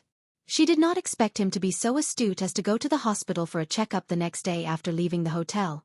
Actually, he did not suspect anything about his one-night stand with Xianxia that morning. But Jiang Qiming's appearance made him suspicious instead. There was no such coincidence. If something really happened between him and Xianxia in a drunken stupor, then how did Jiang Qiming obtain such accurate information, even down to the room number? He suspected that Xianxia had told Jiang Qiming about what had happened last night, but the helplessness and panic that the Missy had displayed at that time were clearly out of her wits. Even when he approached and comforted her, she was so frightened that she shrank into a corner and broke down emotionally. It was hard to imagine how she could tell Jiang Qiming the exact same thing and calmly tell her the hotel address and room number when she lost control of her emotions. It was self-contradictory. The appearance of such a coincidence was rather abrupt. Mu Yanqing calmed down. No matter how he thought about it, he could not shake the feeling that something was amiss. Chapter 2356. Just as Jiang Qiming had said, although he was not as shrewd as Mu Yaja, he was not an ordinary person to be able to get to where he was. Hence, after leaving the hotel, he went to the hospital for a checkup. What made him suspicious was that after he woke up, his memory of everything that had happened after he was drunk was blurry. How could he be so drunk after drinking more than a bottle of red wine? Waking up with a splitting headache was not a normal reaction after a hangover. Besides, he had a good tolerance for alcohol, so he would not be so drunk that he could not even remember what had happened last night. The results of the checkup did not surprise him much. His blood test showed that there were traces of drugs in it, which meant that there was something wrong with the wine he drank last night. His first reaction was that Xianxia must have done something to his wine, which led to what happened next. He was too careless. He was not prepared for it. When he got this result, he did not go to find Xianxia to reason with her immediately. Firstly, he really did not know why she would use such a method that was close to ruining her reputation. It would be inappropriate for him to go there rashly. Secondly, he did not know what tricks she would play next to make use of him. Furthermore, he was saving some face for the Song family. Unexpectedly, not long after, this woman came looking for him with a pregnancy test kit and asked him to take responsibility. He couldn't help but wonder whose blood flowed in the child in her stomach. What's your motive? Just say it. At this point, what's the point of hiding? As soon as he said that, Xianxia burst into laughter all of a sudden. Motive? Did you plan all this so meticulously just for thrills and fun? He glared at her. Tell me, what's your motive? Seeing that her plan had been exposed, Xianxia did not show any anger or fear. Instead, she calmed down and said calmly, I want you to marry me. Dream on. Why should I marry you? Mu Yanqing asked without hesitation. That night, no matter what the truth is, someone saw you and me entering the hotel. There are also CCTV records. My mother also caught you on the spot. Hee. You're asking me why you should marry me? Because I'm pregnant with your child. Ha. The child in your stomach may not be mine. Naturally, Mu Yanqing did not believe her one-sided story. He only thought that she was fooling around outside and accidentally got pregnant. Thus, she coveted the status of the Mu family's young mistress and wanted to rely on him to enjoy wealth and glory. Naturally, he would not let her have her way. Xianxia suddenly laughed. Won't the truth be out once we check if the baby is yours? Mu Yanqing was stunned. He tried his best to search for even the slightest clue on her face, but seeing her solemn vow without the slightest bit of guilt, he found it hard to believe. Impossible. Nothing is impossible. Xianxia continued. You're right. That night, nothing happened between us, but the child in my stomach was indeed yours. You can ask for a test or a certificate. As long as you don't hurt the child, I'm at your mercy. Chapter 2357. How did the child come about? The man was even more confused now. You don't have to worry about that. All you need to know is that you're the child's biological father, and there's an undeniable blood relationship between you. What the hell? He was so annoyed that he wanted to just walk away. Xianxia calmly said from behind, Mu Yanqing, wake up and be more rational. Right now, I need you, and you need me too.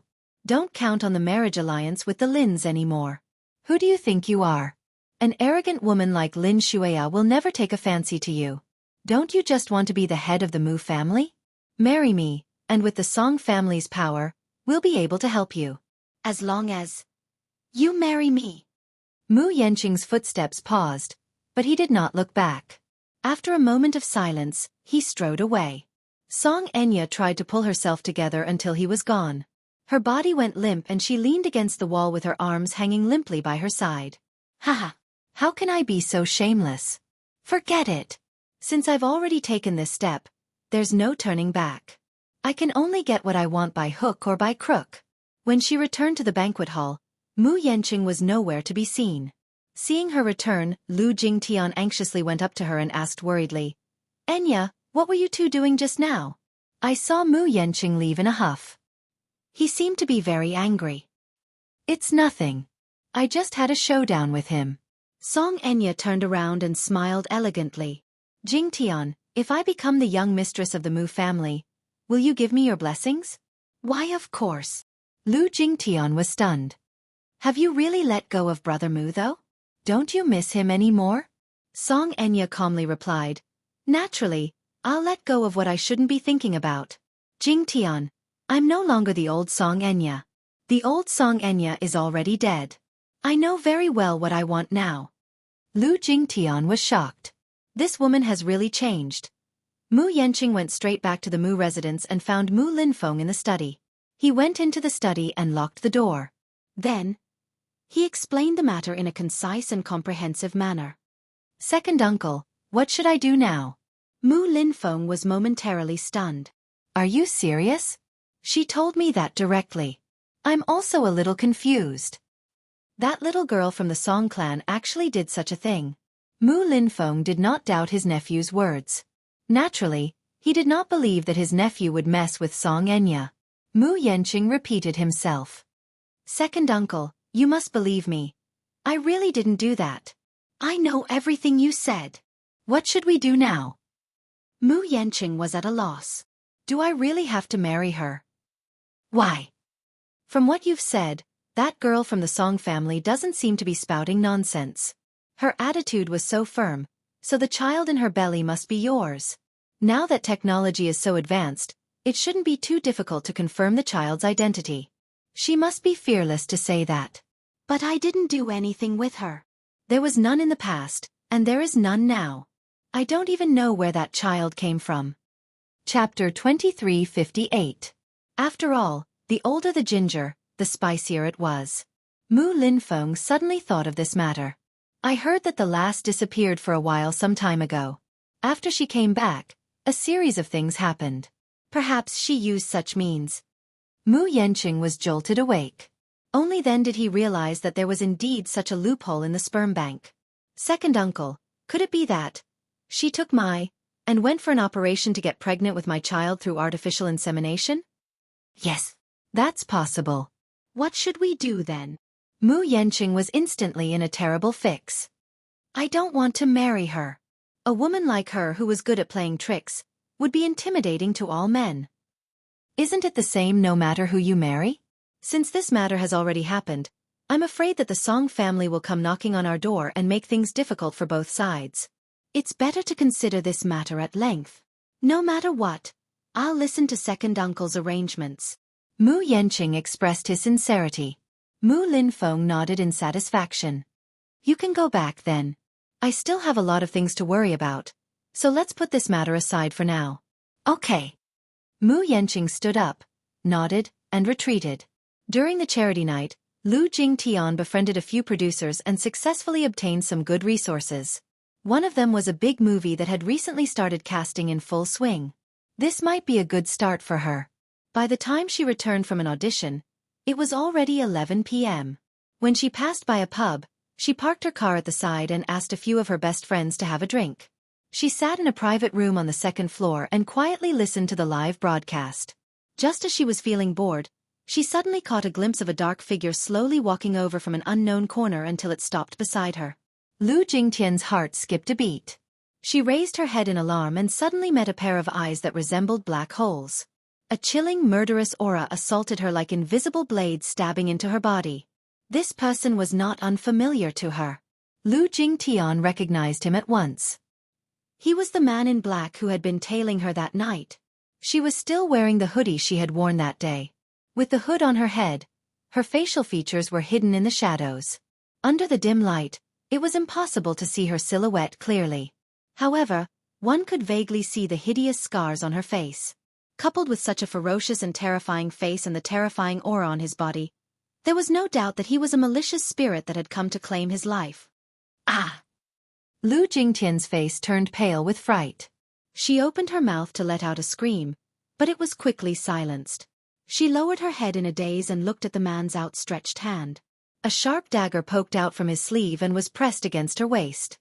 "Don't call me that." That person's voice was extremely cold and heavy, like the sea in the middle of the night, incomparably cold. Due to this kind of deterrence, she didn't dare to make a sound for a while. You want? What do you want?" Lu Jingtian's lips quivered as she asked with a pale face. The man in black smiled and sat down directly opposite her. "I'm just here to catch up with an old friend." "Why? Am I not welcome?" Lu Jingtian swallowed hard and asked with a sobbing voice. "You? Who exactly are you? What do you want?" Chapter 2359. After she finished speaking, she slowly took off her hat, revealing an extremely terrifying face that was riddled with scars. Lu Jingtian did not recognize her at first, but when she saw the scars on her face, which seemed to have been inflicted by a blade, her heart skipped a beat and her expression changed drastically. Don't be *Tisa. Let's see how you're going to attract bees and butterflies after I cut your face." Don't. Memories came crashing down on her like a stormy sea. Lu Jingtian fell back into her seat in horror. It's you. Do you recognize me?" Lu Jingtian trembled in fright. She could not even remember the other's name. She only knew that the scars on her face were all caused by this woman. After that incident, this woman seemed to have disappeared without a trace. Her father had settled everything, and she thought that everything was over. She did not expect this woman to suddenly appear. Could it be that she's here for revenge? At this thought, Lu Jingtian could not help but feel her hair stand on end. She clenched her fists tightly as she broke out in a cold sweat. "It seems that Miss Lu isn't stupid. You've seen clearly who caused these scars on my face." Her words undoubtedly made Lu Jingtian even more restless.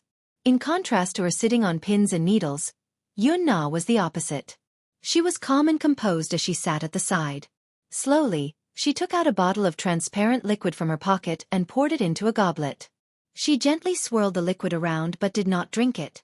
Her pair of cold eyes shot daggers at Lu Jingtian as if she wanted to gouge out her flesh. "I'm sorry." Lu Jingtian was so frightened that tears rolled down her cheeks. Clenching her fists tightly, she said in a trembling voice, "That time, I didn't mean it. I didn't really want to disfigure you. I was just in a fit of anger. So, apologize." The corners of Yun Na's mouth twitched, yet there wasn't any expression on her face. She was neither shocked, furious, nor happy, and it caused one's hair to stand on end instead. "Truly interesting. You destroyed my appearance and caused me to be reduced to such a state. Can a light apology really make up for everything? Can a simple apology restore my face to how it was before? How laughable." She hurriedly replied, "I'll compensate you in any way you want." Yun Na remained indifferent when she heard this. From the beginning until the end, her cold and indifferent gaze descended onto the liquid in the goblet, and her expression didn't change in the slightest. Lu Jingtian panicked even more as she hurriedly asked, "Is 1 million enough?" 1 million? Yun Na's lips curled up as if she had heard the funniest joke in the world. How cheap! Lu Jingtian also felt that the price was too low, so she asked, "How about 10 million? Is 10 million enough to make it up to you? If it's not enough, as long as you ask, I'll definitely gather enough for you." "Miss Lu is so generous." Yun Na suddenly raised her eyes. Her gaze sharpened as she raised her hand and splashed the liquid in the wine glass onto her face. Lu Jingtian shrieked and struggled on the spot in fright. "Ah! What is this? Sulfuric acid? Sulfuric acid." She subconsciously thought that Yun Na had splashed some concentrated sulfuric acid on her. She was so scared that her face turned pale. However, after struggling for a while, she did not feel the intense corrosive pain that she had expected. Only then did she awkwardly calm down. She touched the slightly sticky liquid on her face and did not know what it was. In any case, it was not sulfuric acid as she had imagined. Chapter 2360. Lu Jingtian heaved a sigh of relief and calmed down. Sulfuric acid? Yunna laughed. If you ask me, even if I splash 10 bottles of sulfuric acid on you, it won't be enough to vent the anger in my heart. You. Calm down. Lu Jingtian tried to comfort her, but she did not know if she was comforting the person in front of her or herself. She naively thought that since the other party had found her, there should be room for negotiation. Since she could calmly sit in front of her and expose her identity, she probably would not do anything risky. Besides, although she was in a private room on the second floor and there was no one else around, it was still a public place. With so many people downstairs, she would definitely not do anything rash. Lu Jingtian suppressed her anger and asked humbly, "What do I have to do for you to forgive me?" Forgive you? Yun Na pondered for a moment before suddenly taking out a pack of cigarettes. She took one out and put it in her mouth. Then, she casually picked up a Zippo windproof lighter and lit it. Let me think about it. Lu Jingtian looked at her in trepidation. She looked at the cigarette in the other's mouth, which was flickering, and then at the lighter in her hand. She was wearing a pair of black gloves, which could vaguely be seen on her wrist, covering a long scar. It seemed to be cut by a metal hook, which was why she was using the gloves to cover it. The flame of the lighter flickered and swayed, just like her flustered heartbeat at this moment. Why don't? Yun Na suddenly approached her and smiled sinisterly. How about using your face to exchange for it? What do you mean? Lu Jingtian's eyes widened as she asked nervously. Yun Na stood up and pretended to leave as she played with the lighter. Her gaze followed the other's movements as her heart beat like thunder. Yun Na took a deep puff of her cigarette and suddenly stopped playing with it. She lowered her head and looked at her coldly. Lu Jingtian, from tonight onward, our grudges are settled. Just as Lu Jingtian was feeling perplexed by her nonsensical words, she saw that the other had already turned around and was about to leave. Just as she was about to calm down, she saw Yun Na make a move. The lighter in her hand flew toward her in a strange parabola. I'm returning it to you. She threw out these words and left. Lu Jingtian yelped in shock. She subconsciously reached out to catch the lighter, but the moment she did so, she retracted her hand from the heat of the flame. The lighter landed on her body. When the open flame came into contact with her body, which was drenched in an unknown liquid, it ignited unstoppably and engulfed her in raging flames. Ah! Ah! By the time Lu Jingtian came to her senses, she had already sprung up from her seat and flailed her arms about. Little did she know that the more she flailed, the bigger the fire became. The pain of the raging fire burning his flesh gnawed at his heart. Help! Help! Help! Help! Ah! Ah! Yun Na ignored the burning man behind her. She put on her hat, stuffed her hands into her pockets, and walked down the stairs leisurely. Without looking back, she disappeared through the door. At this moment, loud and noisy music suddenly came from downstairs. Chapter 2361. The people on the dance floor were waving their hands and twisting their bodies to the music. The DJ, with his headphones on, hit the disc, and the high music pushed the atmosphere in the bar to its climax. Help! Ah! Ah! It's so hot! It's so hot! It's so hot! She struggled frantically, but no matter how she screamed for help, it was all in vain. Her cries were drowned out by the crowd's clamor. Her heart was shrouded in fear and despair. She rolled on the spot for a while, but she still could not put out the fire on her body. The fire burned her clothes and skin all over her body. The smell of burnt skin assailed her nostrils. Don't! Who's going to save me? Lu Jingtian cried and screamed as she rolled back and forth. In the end, she accidentally rolled down the stairs. Rumble! The strange sound quickly attracted some people's attention. Some people were sitting closer to the stairs, so they quickly noticed the strange movement coming from the stairs. When they looked over, they were immediately shocked by the shocking scene. Fire! Fire!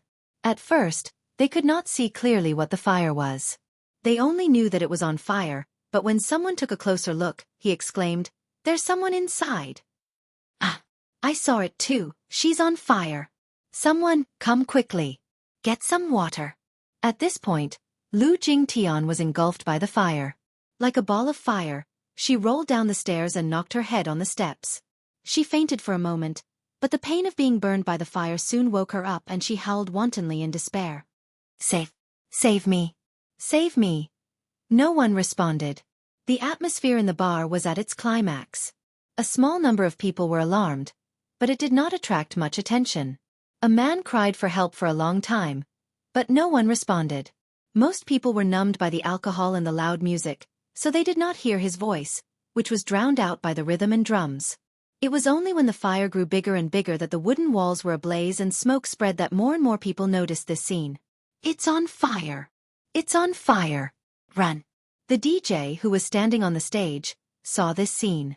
He immediately cut to the music, put on his headset, and called the bar's manager. The manager hurried over and immediately tried to calm down to evacuate the crowd. Some customers, who were still sober, were frightened by the fire and ran for the door in panic. For a moment, the scene was in chaos.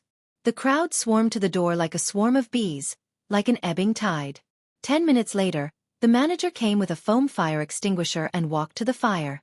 The fire extinguisher had been in disrepair for a long time, and the bolt was rusty, so the manager could not pull it off. "Quick! Quick! Call the police! Call the ambulance!" 10 minutes later, the police drove over. At this moment, the fire had been extinguished and the crowd had been evacuated. The huge bar was empty. All the staff stood 3 meters away from the scene, looking at the corner of the stairs, a group of charred people. No one dared to approach. Chapter 2362. The manager of the bar immediately said, "Yes, yes. They're not there yet? They're not there yet." At this time, the road at the entrance should be blocked. "What's going on?" The manager of the bar was also at a loss. He said helplessly, "I don't know. I'm also confused now. I heard from the staff that someone was on fire. I immediately evacuated the crowd and organized the staff to put out the fire, but the fire was very big. They only put it out 5 minutes ago, and the person is unconscious. We didn't dare to go near her. No one touched her." The police frowned, feeling that the situation was very strange. He took a look at the victim's condition. Her entire body was charred black. It was a shocking sight. How big was the fire to be able to burn her to such a state? Soon, the ambulance rushed over and hurriedly carried her to the burn hospital. Xianxia was on night watch at the hospital. She sat in the corridor and quietly read the script that Xianxia had sent over. This script was a new drama that Xianxia had accepted for her. It was an urban idol drama that was adapted from a best-selling novel. This time, she was directly chosen as the female lead by the director and investors and landed in the cast. The producer, Feng, had taken a fancy to her current popularity. In addition, her temperament and appearance were compatible with the female lead. Hence, he had directly decided to cast her. Before this, the producer and Xianxia had discussed and agreed on the remuneration. Then, Xianxia directly sent the script over. Xianxia knew that such an opportunity did not come easily. She had just debuted and did not have many works. However, with The Green Apple, she became famous overnight. The movie became a dark horse among the many movies that were released during the Lunar New Year. She was proud of herself and unexpectedly won the box office crown. Other than the box office appeal of Lin Fengtian and Gu Xingzi, as the female lead, Xiaxia's superb acting skills could not go unnoticed. Her innocent appearance and exciting performance were remarkable. It had attracted her a lot of popularity and many die-hard fans. This was not the only reason why she was directly chosen this time. The current entertainment industry had a bad atmosphere. Many television dramas were crudely made and the so-called sky-high investments were actually made. Most of the money went into the pockets of the lead actors. In order to earn more money, some female celebrities had to deal with several production teams at the same time. As a result, the results of the filming were inferior. There was even a period drama that had special effects throughout the entire process. Other than a few positive scenes, most of the scenes were done by stunt doubles. With The Green Apple, Xianxia shot to fame overnight. At the same time, her professionalism won her over in the industry. In addition, Huan Yu had spent a lot of resources on her. She made a stunning appearance at the Fashion Week and won so many awards at the film festival that her hands went limp. She became a popular starlet and a popular idol. Qin Zhou's pay was 500,000 per episode. Compared to Yang Mi's 1 million per episode and Lin Ji's 800,000 per episode, this was a fair price. Although Xianxia only had one movie released, the investors also took a fancy to her role in Lethal Beauty, which was about to be broadcasted.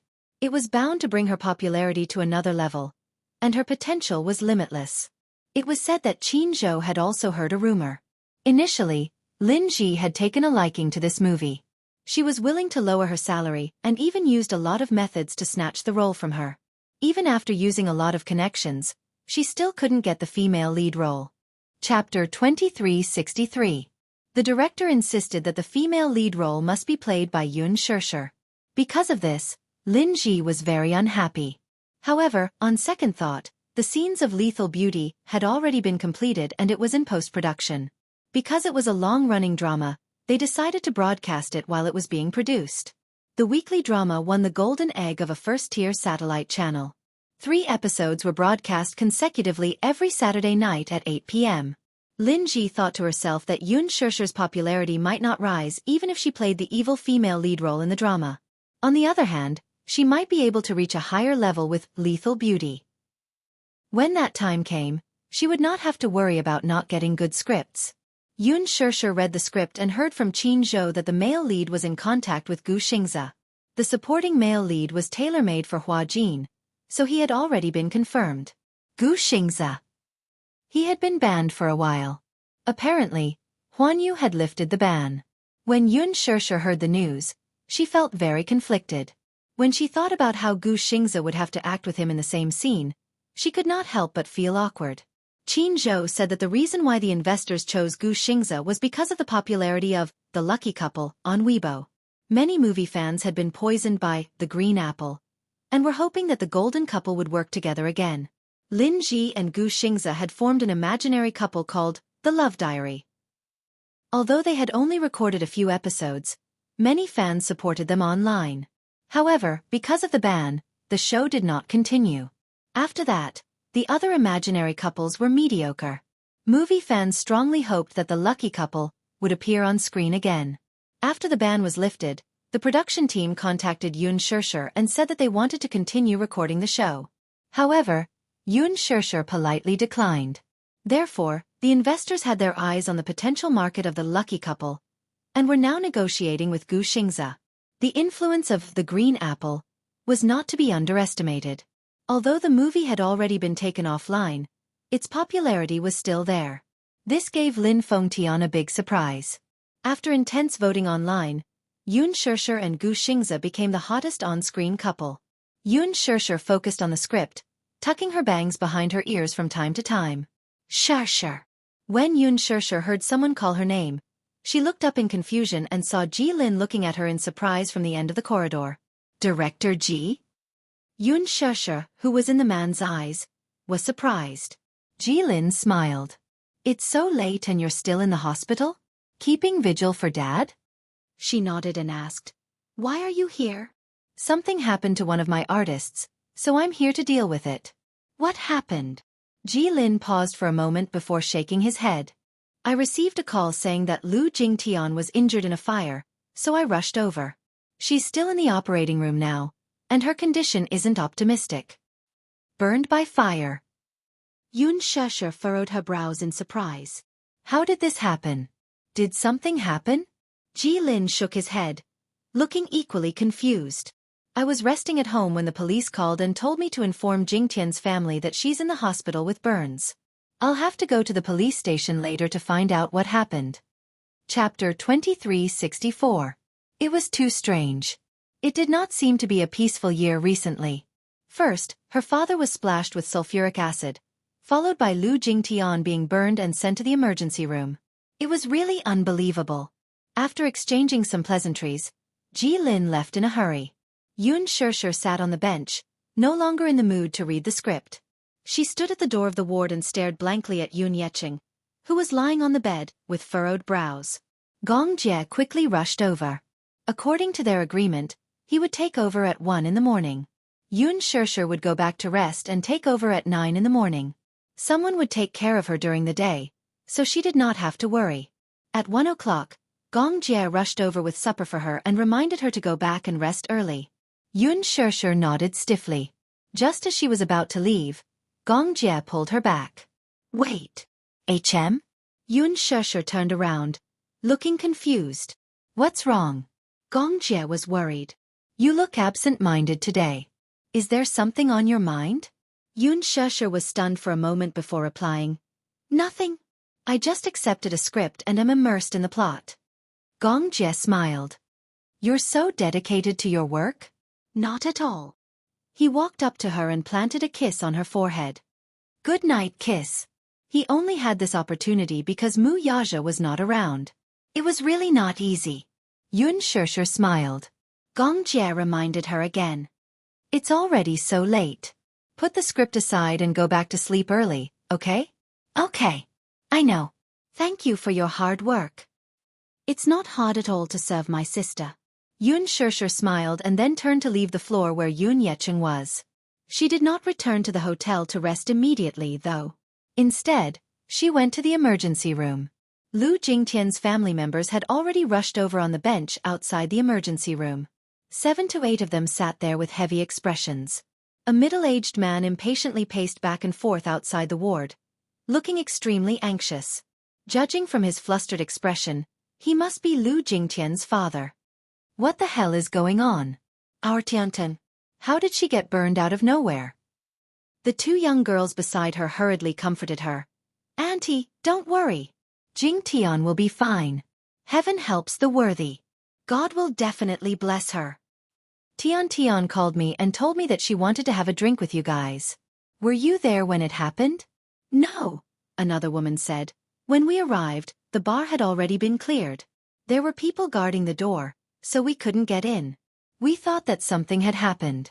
Just as we were about to leave, we saw the ambulance and found out what had happened. We saw a charred person being carried out of the bar, but we didn't recognize that it was Tian. It was only when no one picked up the phone that I heard from the bar's employees that the person who was burned was a TV star that I realized it. I chased after the ambulance and rushed to the hospital. The person was already in the emergency room. The strangest thing is that there was no fire in the bar. I heard that when Tian was found, her body was on fire, but there was no fire anywhere else. I don't know why. Lu Jingtian's mother was even more heartbroken when she heard this. Chapter 2365. Even if she's saved, what can we do? How is Tian going to face the fire in the future? Tian loves to look pretty. If she's disfigured, I can't imagine it. Lu Jingtian's mother was deeply worried. Her eyes were red and swollen. It was obvious that she had been crying. Plastic surgery is so advanced nowadays. Even if she's disfigured, she can still undergo skin grafting. I heard from the doctor that Tian's body was badly burned, so she definitely won't be able to keep her looks. I'm just worried that there won't be a single unscathed spot on her body. Xianxia furrowed her brows. Just as she was in a daze, she vaguely noticed a flash of light outside the window. She walked to the window and looked downstairs, only to find a swarm of media reporters squatting at the hospital entrance with their cameras raised. They were trying to break through the security and sneak into the hospital to report first-hand news. Such reporters had a keen sense of smell. When they heard that something had happened to Jingtian, they swarmed over. How scary. How could these reporters be so indifferent when she was still in the emergency room? Now that the reporters were blocking the entrance, she could not leave rashly. If she was caught by them, she did not know what these unscrupulous media would report with additional details. Xianxia returned to the ward. Gong Jie was a little surprised to see her back. Didn't you go back to the hotel? There are reporters outside the hospital. I can't get out for a while. Reporters. Gong Jie frowned. He suddenly stood up and walked to the window to take a look. He was shocked by the terrifying scene at the entrance. Why are there so many reporters? There are probably reporters squatting at the back entrance too. The entire hospital is surrounded by them now. Gong Jie was puzzled. Where did so many reporters come from? Did something happen? Xianxia replied. An artist from our company was burned and is now in the emergency room. I heard that the burn area is very large. Burned by the fire? Gong Jie was not concerned about this matter. He raised his eyebrows and suddenly smiled. It seems that you won't be able to leave tonight. It's good to accompany you. Do you want supper? Gong Jie asked. I bought some supper. I forgot to ask you. Xianxia glanced at it. Gong Jie had bought some beef vermicelli soup and fried dumplings. At this time, besides barbecue, there was only these. Alas, when she saw the charred dumplings in the packaging, she was reminded of the tragic scene of Lu Jingtian being burned by the fire. She lost all her appetite and felt nauseous for some reason. I'm not hungry. Not hungry. Gong Jie teased. Could it be that you're not eating because you're trying to lose weight? Xianxia made up an excuse and said, I gained 2 pounds during the new year. Of course, I can't eat whatever I want. I thought elder sister had the physique of not getting fat no matter how much she eats. So, you're also afraid of getting fat. I'm not going to mess with you anymore. Xianxia sat up on the bench and held the script, but she couldn't read it at all. She was in a daze for a while. Her sixth sense told her that there must be a connection between the two incidents, which seemed unrelated, between Yun Yeqing and Lu Jingtian. However, it was just her sixth sense. She could not find any evidence or clues. It was just her sixth sense. At 3 a.m, Ji Lin returned to the hospital. Lu Jingtian was still in the emergency room. He asked about the situation and went to the floor where Xianxia was. When Xianxia saw him, she immediately walked over worriedly and asked about the situation. Did you find out anything at the police station? Chapter 2366. The police retrieved the surveillance footage, but there's a blind spot in the private room on the second floor where Jingtian was. At the time of the incident, we could only see her on fire, but we don't know how it happened. However, there's a suspicious person in the surveillance footage. When the fire broke out, that person came down from upstairs and casually left the bar. The police suspect that this incident has something to do with that person, so they're still investigating. How did she catch on fire? After investigating the scene, we came to the conclusion that Jingtian was splashed with flammable liquid, and we also found the remains of a lighter. Ji Lin gave her a rough overview of the situation. After investigating the scene, the police concluded that the fire was not a coincidence based on the fragments of her clothes and the remains of the lighter found at the scene. They found a large amount of ethanol in the remnants of the flammable liquid on the fragments of her clothes. The lighter was a Zippo lighter. An open flame directly ignited the ethanol, and the fire quickly spread throughout her body. Ethanol? Yes. When exposed to an open flame, it will burn rapidly. Coupled with the fact that she was wearing black stockings, the fire spread even faster. Xianxia was quite taken aback by this. Isn't this murder? We can't conclude yet, but the suspicion is very high. What about that person? Xianxia asked anxiously. Did the surveillance footage capture the person's face? Ji Lin shook his head. No. That person was wearing a cap, so we couldn't see anything clearly. He was dressed very plainly and didn't have any distinctive features. If he were thrown into a crowd, he wouldn't attract attention even if he walked right in front of you. Right now, the police can only collect fingerprints from the scene. If we can get any clues from the lighter, we might be able to make some progress. Xianxia nodded. What about Lu Jingtian? Is she still in the emergency room? Yes. He paused for a moment before saying, she's still in the emergency room.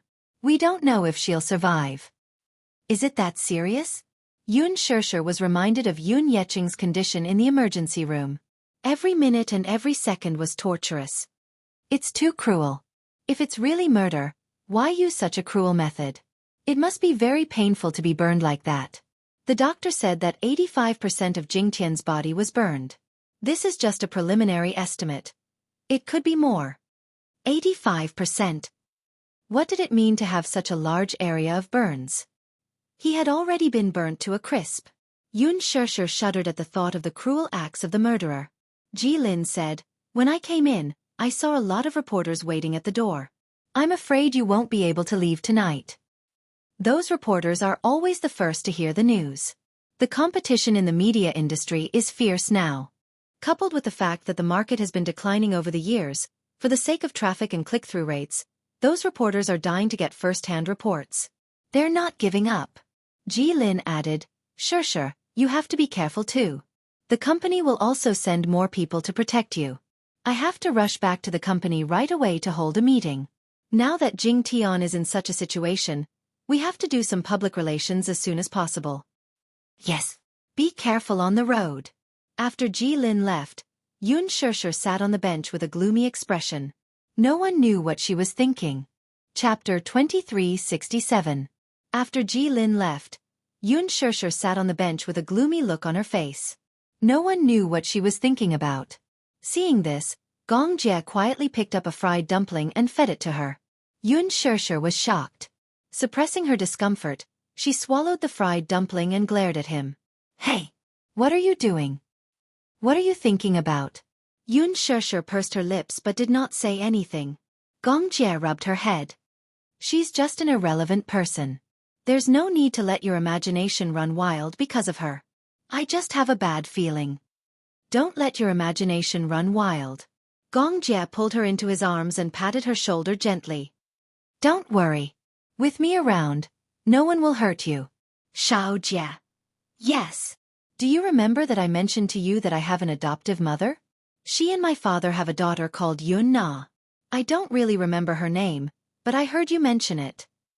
After a pause, Gongjie was a little surprised. "Why did you mention her all of a sudden? Last year, she and her adoptive mother went missing." Gongjie's eyelids twitched violently. "Not long ago, Yu mentioned this matter to him as well. That was when Yun Yecheng was first sent to the hospital. Yu had once revealed to him about Li Qin and Yun Na. That little girl also had a gloomy look on her face. The disappearance of these two people was Yu's doing. Although he did not mention how he got rid of the mother and daughter, he only said that he threw them into the sea like trash. The process was very detailed, but he did not know the details. At the end of last year, Li Qin's body was salvaged from the sea by fishermen. Her body had been submerged in the sea for a long time, and fishes had pecked at it. Yu admitted that he felt a strong sense of guilt. Back then, when he gave the order to throw them into the sea, he was in a state of uncontrollable emotions. Therefore, he had already forgotten what kind of demonic barrier he was under at that time, to actually be so ruthless. Now that he thought about it, he couldn't remember what he had said or done. Yu didn't know that at that time, there was another dark personality hidden in his body. It was hatched after a long period of darkness in his childhood. That incident was just a fuse that triggered the darkest side of his personality. What he did was no longer within his control. He didn't know that he had such a cruel and callous side to him. He still had lingering fears. At that time, when he found out from Li Dongqiang about what Yun Na had done to his mommy and how she had persecuted her, Yu was instantly enraged and completely turned evil. However, when he realized that such a terrifying demon was hiding in his body, he could not help but feel uneasy. "Uncle, is it possible for a person to escape after being thrown into the sea?" Yu had asked. He vaguely suspected that Yun Yecheng's incident had something to do with Yun Na. It was not because there was evidence to go by. It was because of his subconscious sixth sense that Yun Na was not dead. She was still alive in this world, lurking in some dark corner, and taking revenge on them one by one. He did not suspect Yun Na at first. However, that day, when Yu was accompanying Yun Yecheng in the hospital, he actually vaguely dreamed of Yun Na's name when he was unconscious. "Nana, don't stop." Chapter 2368. Yun Yecheng's vocal cords were damaged, so it was difficult for him to make a sound. Perhaps it was because of a nightmare that he kept calling out Yun Na's name in his dreams, but his hoarse voice woke Yun Tianyu up. Other than this possibility, he could not think of anyone who would do such a thing to his father.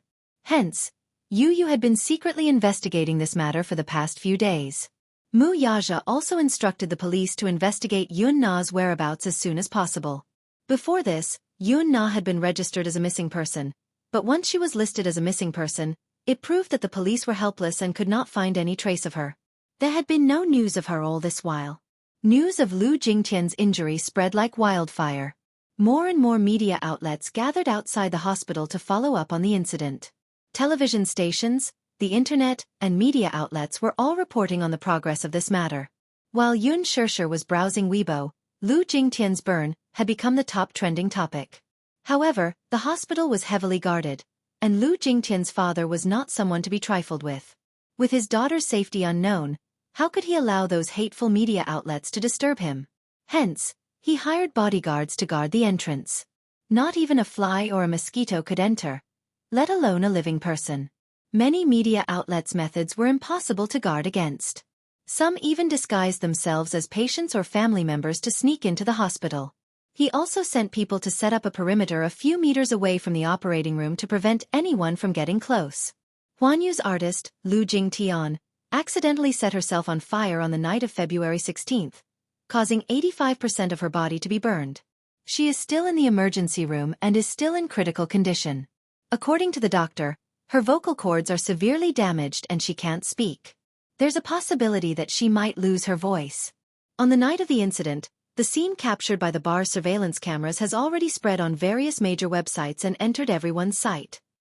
It's been 3 hours since the incident, and Lu Jingtian is still in the emergency room. There are endless discussions about this accident, and all kinds of speculations are coming one after another. Some netizens suspect that there are many suspicious points in this matter, and that it might not be an accident. Reporters rushed to the bar where the incident happened and interviewed the bar's manager. He said that, according to the surveillance footage, Lu Jingtian came to the bar alone at around 11 p.m. and went straight to the private room on the second floor. As the private room was in a blind spot to the surveillance cameras, it was impossible to know what happened within 20 minutes of the incident. About 15 minutes later, the surveillance footage showed Lu Jingtian rolling and struggling on the floor with her whole body on fire. No one in the bar though. It was only after 10 minutes of her cries for help were heard that her cries for help, and the fire was finally extinguished by the staff. Xianxia kept flipping through the reports until a video popped up. She hesitated for a moment before clicking on the video. In the video, she saw a flash of fire coming from a private room on the second floor. A person covered in flames fell at the staircase, rolling and struggling. At the same time, in the bottom left corner, a man in black casually left the bar. Xianxia was taken aback. Chapter 2369. Imagine a normal adult with a person on fire behind him, screaming and struggling for help. In the hall on the first floor, perhaps there were many young people who were immersed in the moving music on the dance floor, forgetting themselves and not noticing the abnormal situation on the second floor. Given how close this person was to Lu Jingtian, it was only natural for him to notice the fire behind him at such a short distance. However, he walked down the stairs calmly and left the bar calmly. It was this extraordinary calmness that made people shudder. This matter. It's related to him. For some reason, this thought popped up in Xianxia's mind. This person is too suspicious. The complete CCTV footage was still circulating online. Xianxia clicked on it and saw that from the time Lu Jingtian walked into the bar to the time the fire started, only about 20 minutes had elapsed. Although the seat was a blind spot, Xianxia clearly noticed that the fire started all of a sudden and did not burn gradually. Ji Lin said that the police found traces of alcohol on the pieces of clothing at the scene. Alcohol? What exactly? This was not an accident. It was premeditated murder. Perhaps it was not murder. The person did not want to kill Lu Jingtian but let her suffer the pain of disfigurement for the rest of her life? Xianxia's eyes lit up as she furrowed her brows. In her shock, she could not help but loosen her grip on the phone, causing it to fall to the ground with a thud. By the time she regained her senses, she was already drenched in cold sweat. Yunyeqing, Lu Jingtian, Yunyeqing. Her father and Lu Jingtian were attacked one after another in almost the same way. It was definitely not a coincidence that they were attacked in the same way. The method of the crime was similar, and that person did not come with the intention of murder, but cruelly wanted to inflict unbearable pain on them. It had only been a few days since Yunyeqing was attacked by acid, and Lu Jingtian had also met with an accident. There seemed to be no connection between the two, but she keenly sensed the similarities between them. This person's hatred for the two was monstrous. Xianxia immediately recalled the CCTV footage that was released by the media. On the night of Huanyu's annual gala, Yunna was forced to the corridor by Lu Jingtian. Her face was then slashed with an eyebrow shaver and disfigured. Yunna must have hated Lu Jingtian to the core. Similarly, Yunna also harbored hatred toward Yunyeqing. It's Yunna. A shocking thought popped up in her mind. Xia's breathing became uneven as she sucked in a breath. D****. I should have thought of this. The connection between the two is Yunna's. Oh no, flustered, Xia's phone. Phone. 10 seconds later, the call was connected, and Yu's sleepy voice came through. Mommy! She was relieved to hear her son's voice. Yu, are you sleeping? Where's Daddy? He's in the study. Yu asked curiously. Mommy, it's so late. Why are you calling me? Is something the matter? Nothing. I'm just worried about you and Xiao Yichen. Is the balcony door locked from the inside when you sleep at night? It's all locked. Then. Chapter 2370. The gas has been turned off, and the door to the back garden has been locked. Mommy, don't worry. Okay, that's good. Xianxia finally calmed down. Mommy, are you still in the hospital? Yes. Yu said gently. Now that Grandpa's condition has stabilized, Mommy doesn't have to work too hard. Rest early. Okay. After hanging up the phone, Xianxia held the phone tightly as her breathing gradually calmed down. Jianghu walked over and handed a cup of coffee over. Xianxia took it, but her gaze was a little absent-minded. Sister, what's wrong? Why do you look uneasy? Xianxia said quietly. It hasn't been peaceful recently, and it's making me feel flustered. Jianghu was silent for a moment. Thinking that it was because she still had lingering fears after seeing the man who had been burned to such a state, he said. In this world, unfortunate things happen every day. Every minute, every second, there are countless accidents happening. Sometimes, life is strong, and sometimes it's fragile. It can't withstand a single blow, and in a short moment, it's gone. And living is not to fear the end of the world, but to welcome tomorrow. In those war-torn areas, the flames of war were incessant, and smoke filled the air. Many refugees lived under the ruins of the bombardment, and it was difficult for them to survive. Especially in African countries. When he was young, he had followed his father's team to Uganda. For more than 20 years, the rebel army of Uganda, the Lord's Resistance Army, had been in constant conflict with the government army in order to overthrow the government. He had watched as a little girl crawled into a pile of corpses to search for food, and finally died in a grenade attack. He had also seen those refugees who had lost their homes shovel the soil on the ground into their mouths. This world was unfair from the moment you opened your eyes. The weak were prey to the strong. Instead of fearing the darkness, it was better to become stronger and more dazzling. Only then could you protect the people you wanted to protect. Xiaojie, it's rare to hear such profound words come out of your mouth. Xianxia could not help laughing. Jianghu muttered unhappily, You're the one who's always treating me like a child. Who asked you to be so mischievous when you were young? You've already left a deep impression on me. The two of them looked at each other and smiled, but each had their own thoughts. Jianghu knew that Xianxia had something on her mind, but she did not mention it to him. This was because, in her eyes, he was still a child.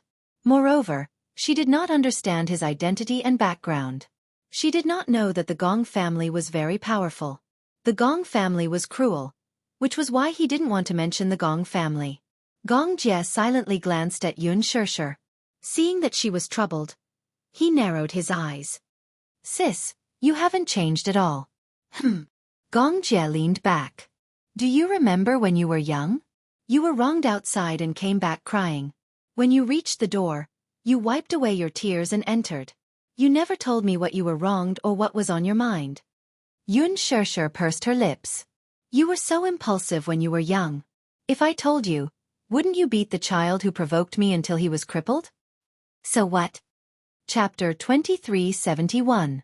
Xianxia was momentarily at a loss for words.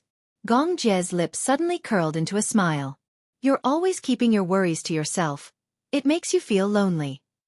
With that, he turned his head away and took a sip of his coffee with a deep look in his eyes. Xianxia lowered her head in a daze, at a loss for what to do. Early in the morning, Lu Jingtian was still not out of danger. Many media outlets had already published their articles online. Xianxia browsed through them one by one. Morning news. Huanyu Entertainment's artist, Lu Jingtian, suffered serious burns in a bar accident.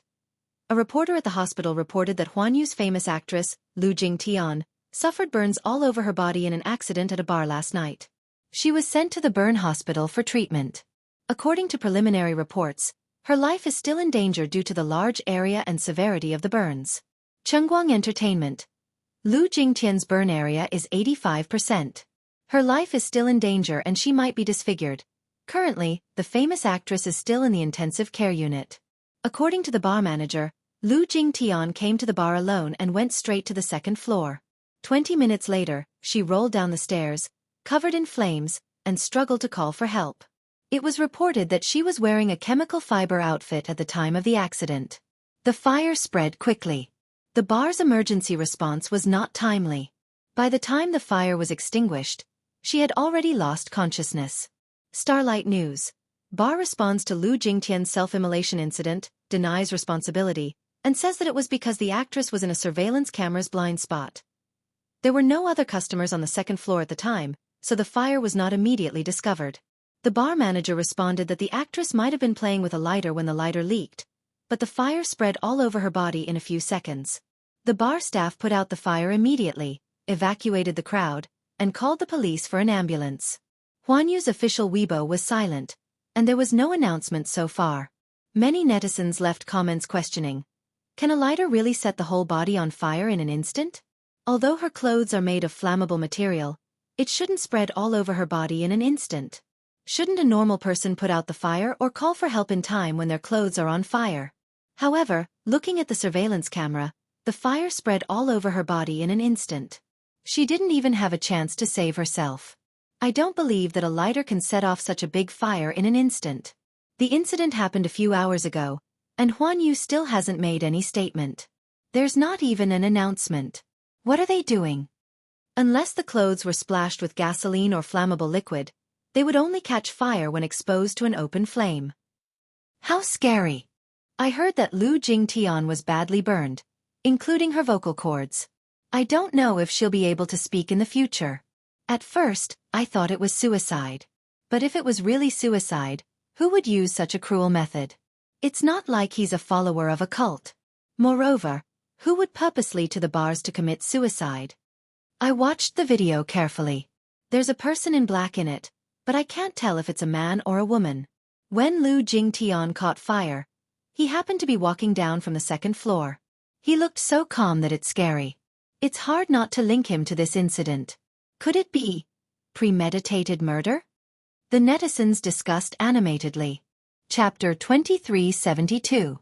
Xianxia went back to the hotel to rest. When she woke up in the afternoon, the first thing she did was to grab her phone and open Weibo.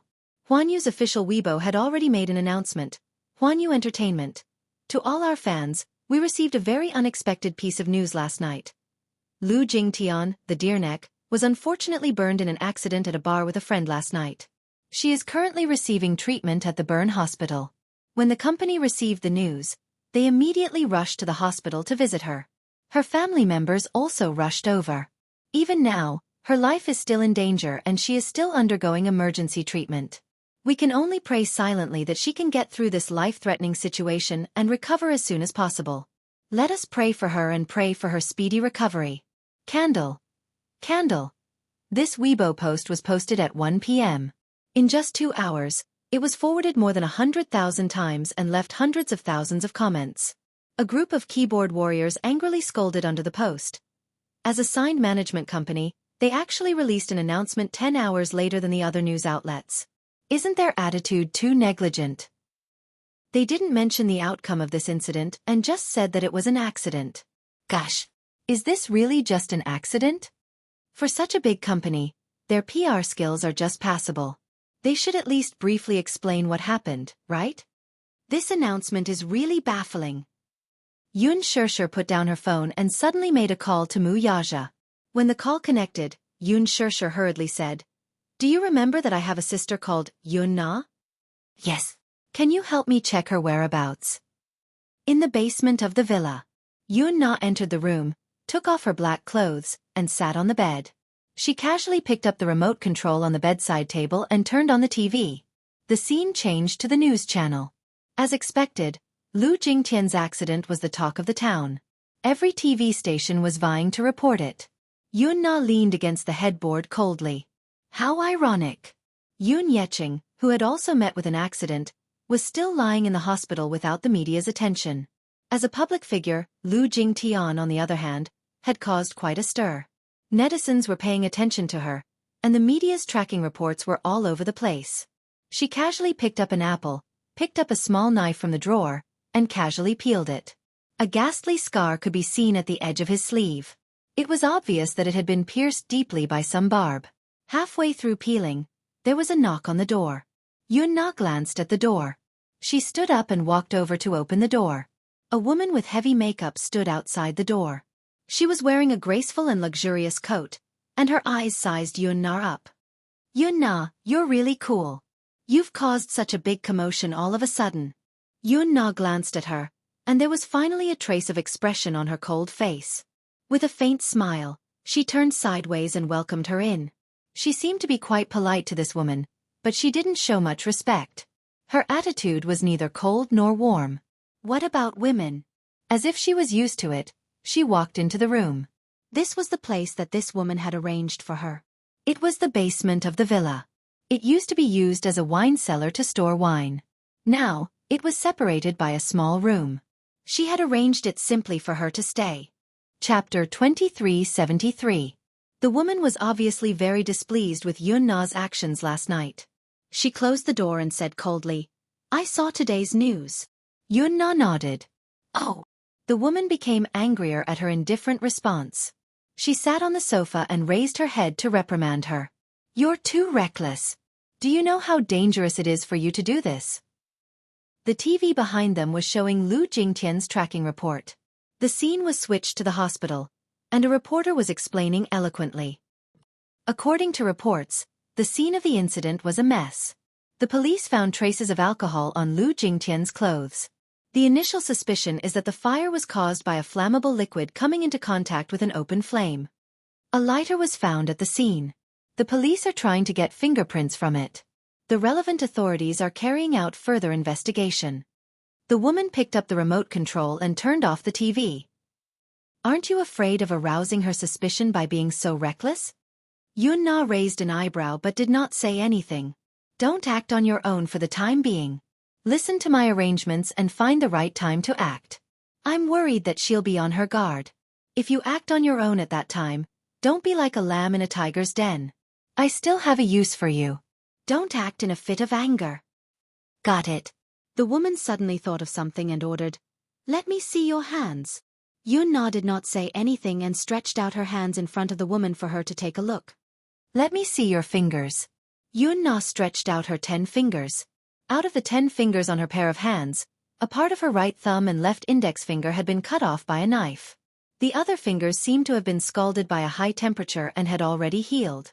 However, one could vaguely imagine what kind of painful process she had gone through. As everyone knew, the shape, structure, and details of the fingerprints were very stable. Basically, they would not change for life. If fingerprints were collected at the scene of a crime, it would be a major breakthrough. Unless, of course, the dermis of the fingers were damaged and scarred. In order to prevent future trouble, Yun Na had destroyed her fingerprints. Later, she could not bear the pain of the knife cutting her fingers. Her remaining fingers were all flattened with a soldering iron. "Don't worry. I'll take all the necessary precautions as soon as I leave this door." Even if she destroyed her fingerprints, she would smear her fingers with 502 whenever she went out. They would definitely not leave any traces at the scene. Only then did the woman feel slightly more at ease. Lu Jingtian is currently in the hospital. Her accident has caused quite a stir in the country. During this period of time, don't show your face in public. Just in case, burn the clothes you're wearing. "Understood." And the woman suddenly thought of something and looked at her faintly. "Your father seemed to have seen your face and knew it was you." Yun Na smiled expressionlessly. "Yes. As far as I know, he is in the hospital. He has already passed the critical period and his life is saved. Why didn't you kill him?" "What? Don't tell me that you're soft-hearted and can't bear to do it?" "No." Yun Na said fiercely, "He deserves to die. Even if he dies 10,000 times, it won't be enough." Chapter 2374. The woman said disapprovingly, "Yun Yecheng is a scourge. He's like a ticking time bomb. Something will go wrong sooner or later. You should have done more cleanly back then." "I understand what you mean. Humph. But now's not the time. Yun Shershur has people watching over him in the hospital. There's no chance at all. You'll only make a mistake if you act rashly. It's fine. It won't be too late to act after the alert is lifted." "Yes." The woman sneered. "I won't allow you to make any mistakes. Yun Na, I'm keeping you because you're still useful. And your greatest value is that no one will realize that you're still alive. From now on, you're not allowed to do what you did yesterday a second time. Last night, Yun Na acted rashly without any prior notice. She was furious. At this critical juncture, if there was even the slightest mistake, there would be no hope of redemption. Yun Na nodded. I understand.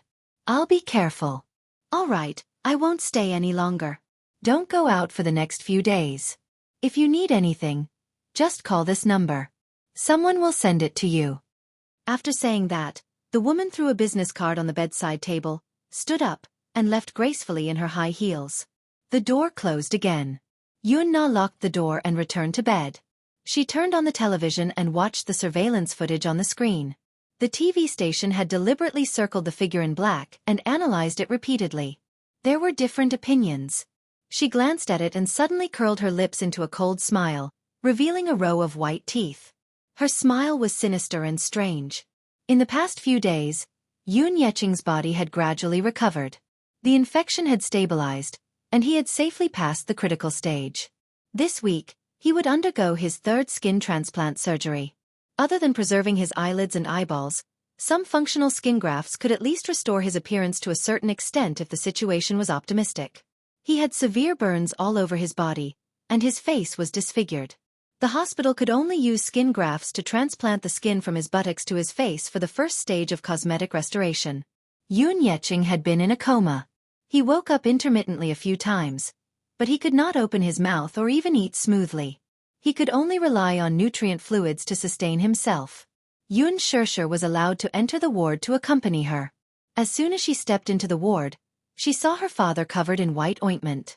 His face was pitch black, like a cracked wall. His skin was peeling badly, and he looked terrible. She felt as if a knife was being twisted in her heart.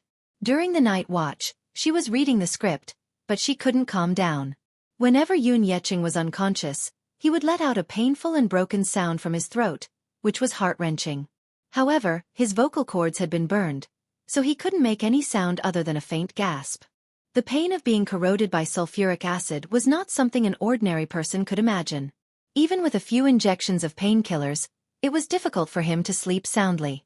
Xianxia could only sit by the side, feeling helpless. Living like this was really embarrassing and painful. How could that person be so cruel? There were a few times when Yun Yeqing was in so much pain that he let out sobbing sounds as tears streamed down his face. Xianxia could only bear with the pain and quickly wipe his tears away to prevent them from flowing into his wound. She couldn't drink water for the time being, so she could only dip a cotton swab in water and gently apply it to her lips. Chapter 2375. Xianxia said, Uncle, you don't have to come all the time. Your legs aren't good, so you'll only be anxious if you come. I'll take care of Dad. There are also 4 nurses taking turns to look after him during the day, so you don't have to worry. Yunyeho sighed. I know that I'm a cripple who can't even move properly, so I'll only be a hindrance if I come, but I'm thinking that I can at least help a little when he wakes up and you're not around. Xianxia said helplessly, What do you mean by a cripple? Uncle, aren't you being too serious? That's the truth. Yunyeho tugged at the corner of his lips, looking somewhat helpless. After a moment of silence, he smiled and said, The truth is, you don't have to worry about me. After so many years, I'm used to it. I can take care of myself. Xianxia did not know what to do with him, so she did not say anything more. In the past few days, the number of media reporters camping outside the hospital had lessened. Compared to the army of reporters who had previously camped outside the hospital's entrance, more than half of those despicable reporters had left when they realized that they could not get any news. The remaining few were still camping outside the hospital's entrance, hoping to get some big news or insider information. Lu Jingtian's life was saved after the emergency treatment. Similar to Yun Yeqing, her vocal cords were severely burned, so it was likely that she would not be able to speak coherently in the future. Fortunately, at least the patient was saved. During the treatment, there was a shortage of blood bags. Lu Jingtian's blood type was not considered rare, but the blood bank was in a state of emergency. Many enthusiastic netizens rushed to the hospital to donate blood and cheer her on. No matter what, her life was saved. After coming out of the emergency room, Huanyu's official Weibo updated its status to inform the public of Lu Jingtian's current situation. It also expressed some official words, such as thanking the fans for their concern and the kindness from all walks of life. Ever since Huanyu's official Weibo posted this announcement, The other artistes in the company spontaneously reposted it to encourage and cheer her on. Yang Mi, Li Jiuxian, and most of Huan Yu's artistes sent their blessings. How many of these blessings came from the bottom of their hearts, though? Most of them were pompous and superficial greetings. The so-called support was mostly insincere. How many of them were sincerely praying for Lu Jingtian? Lu Jingtian was usually vying to stand out in the company, so she was not very popular. Many people were secretly happy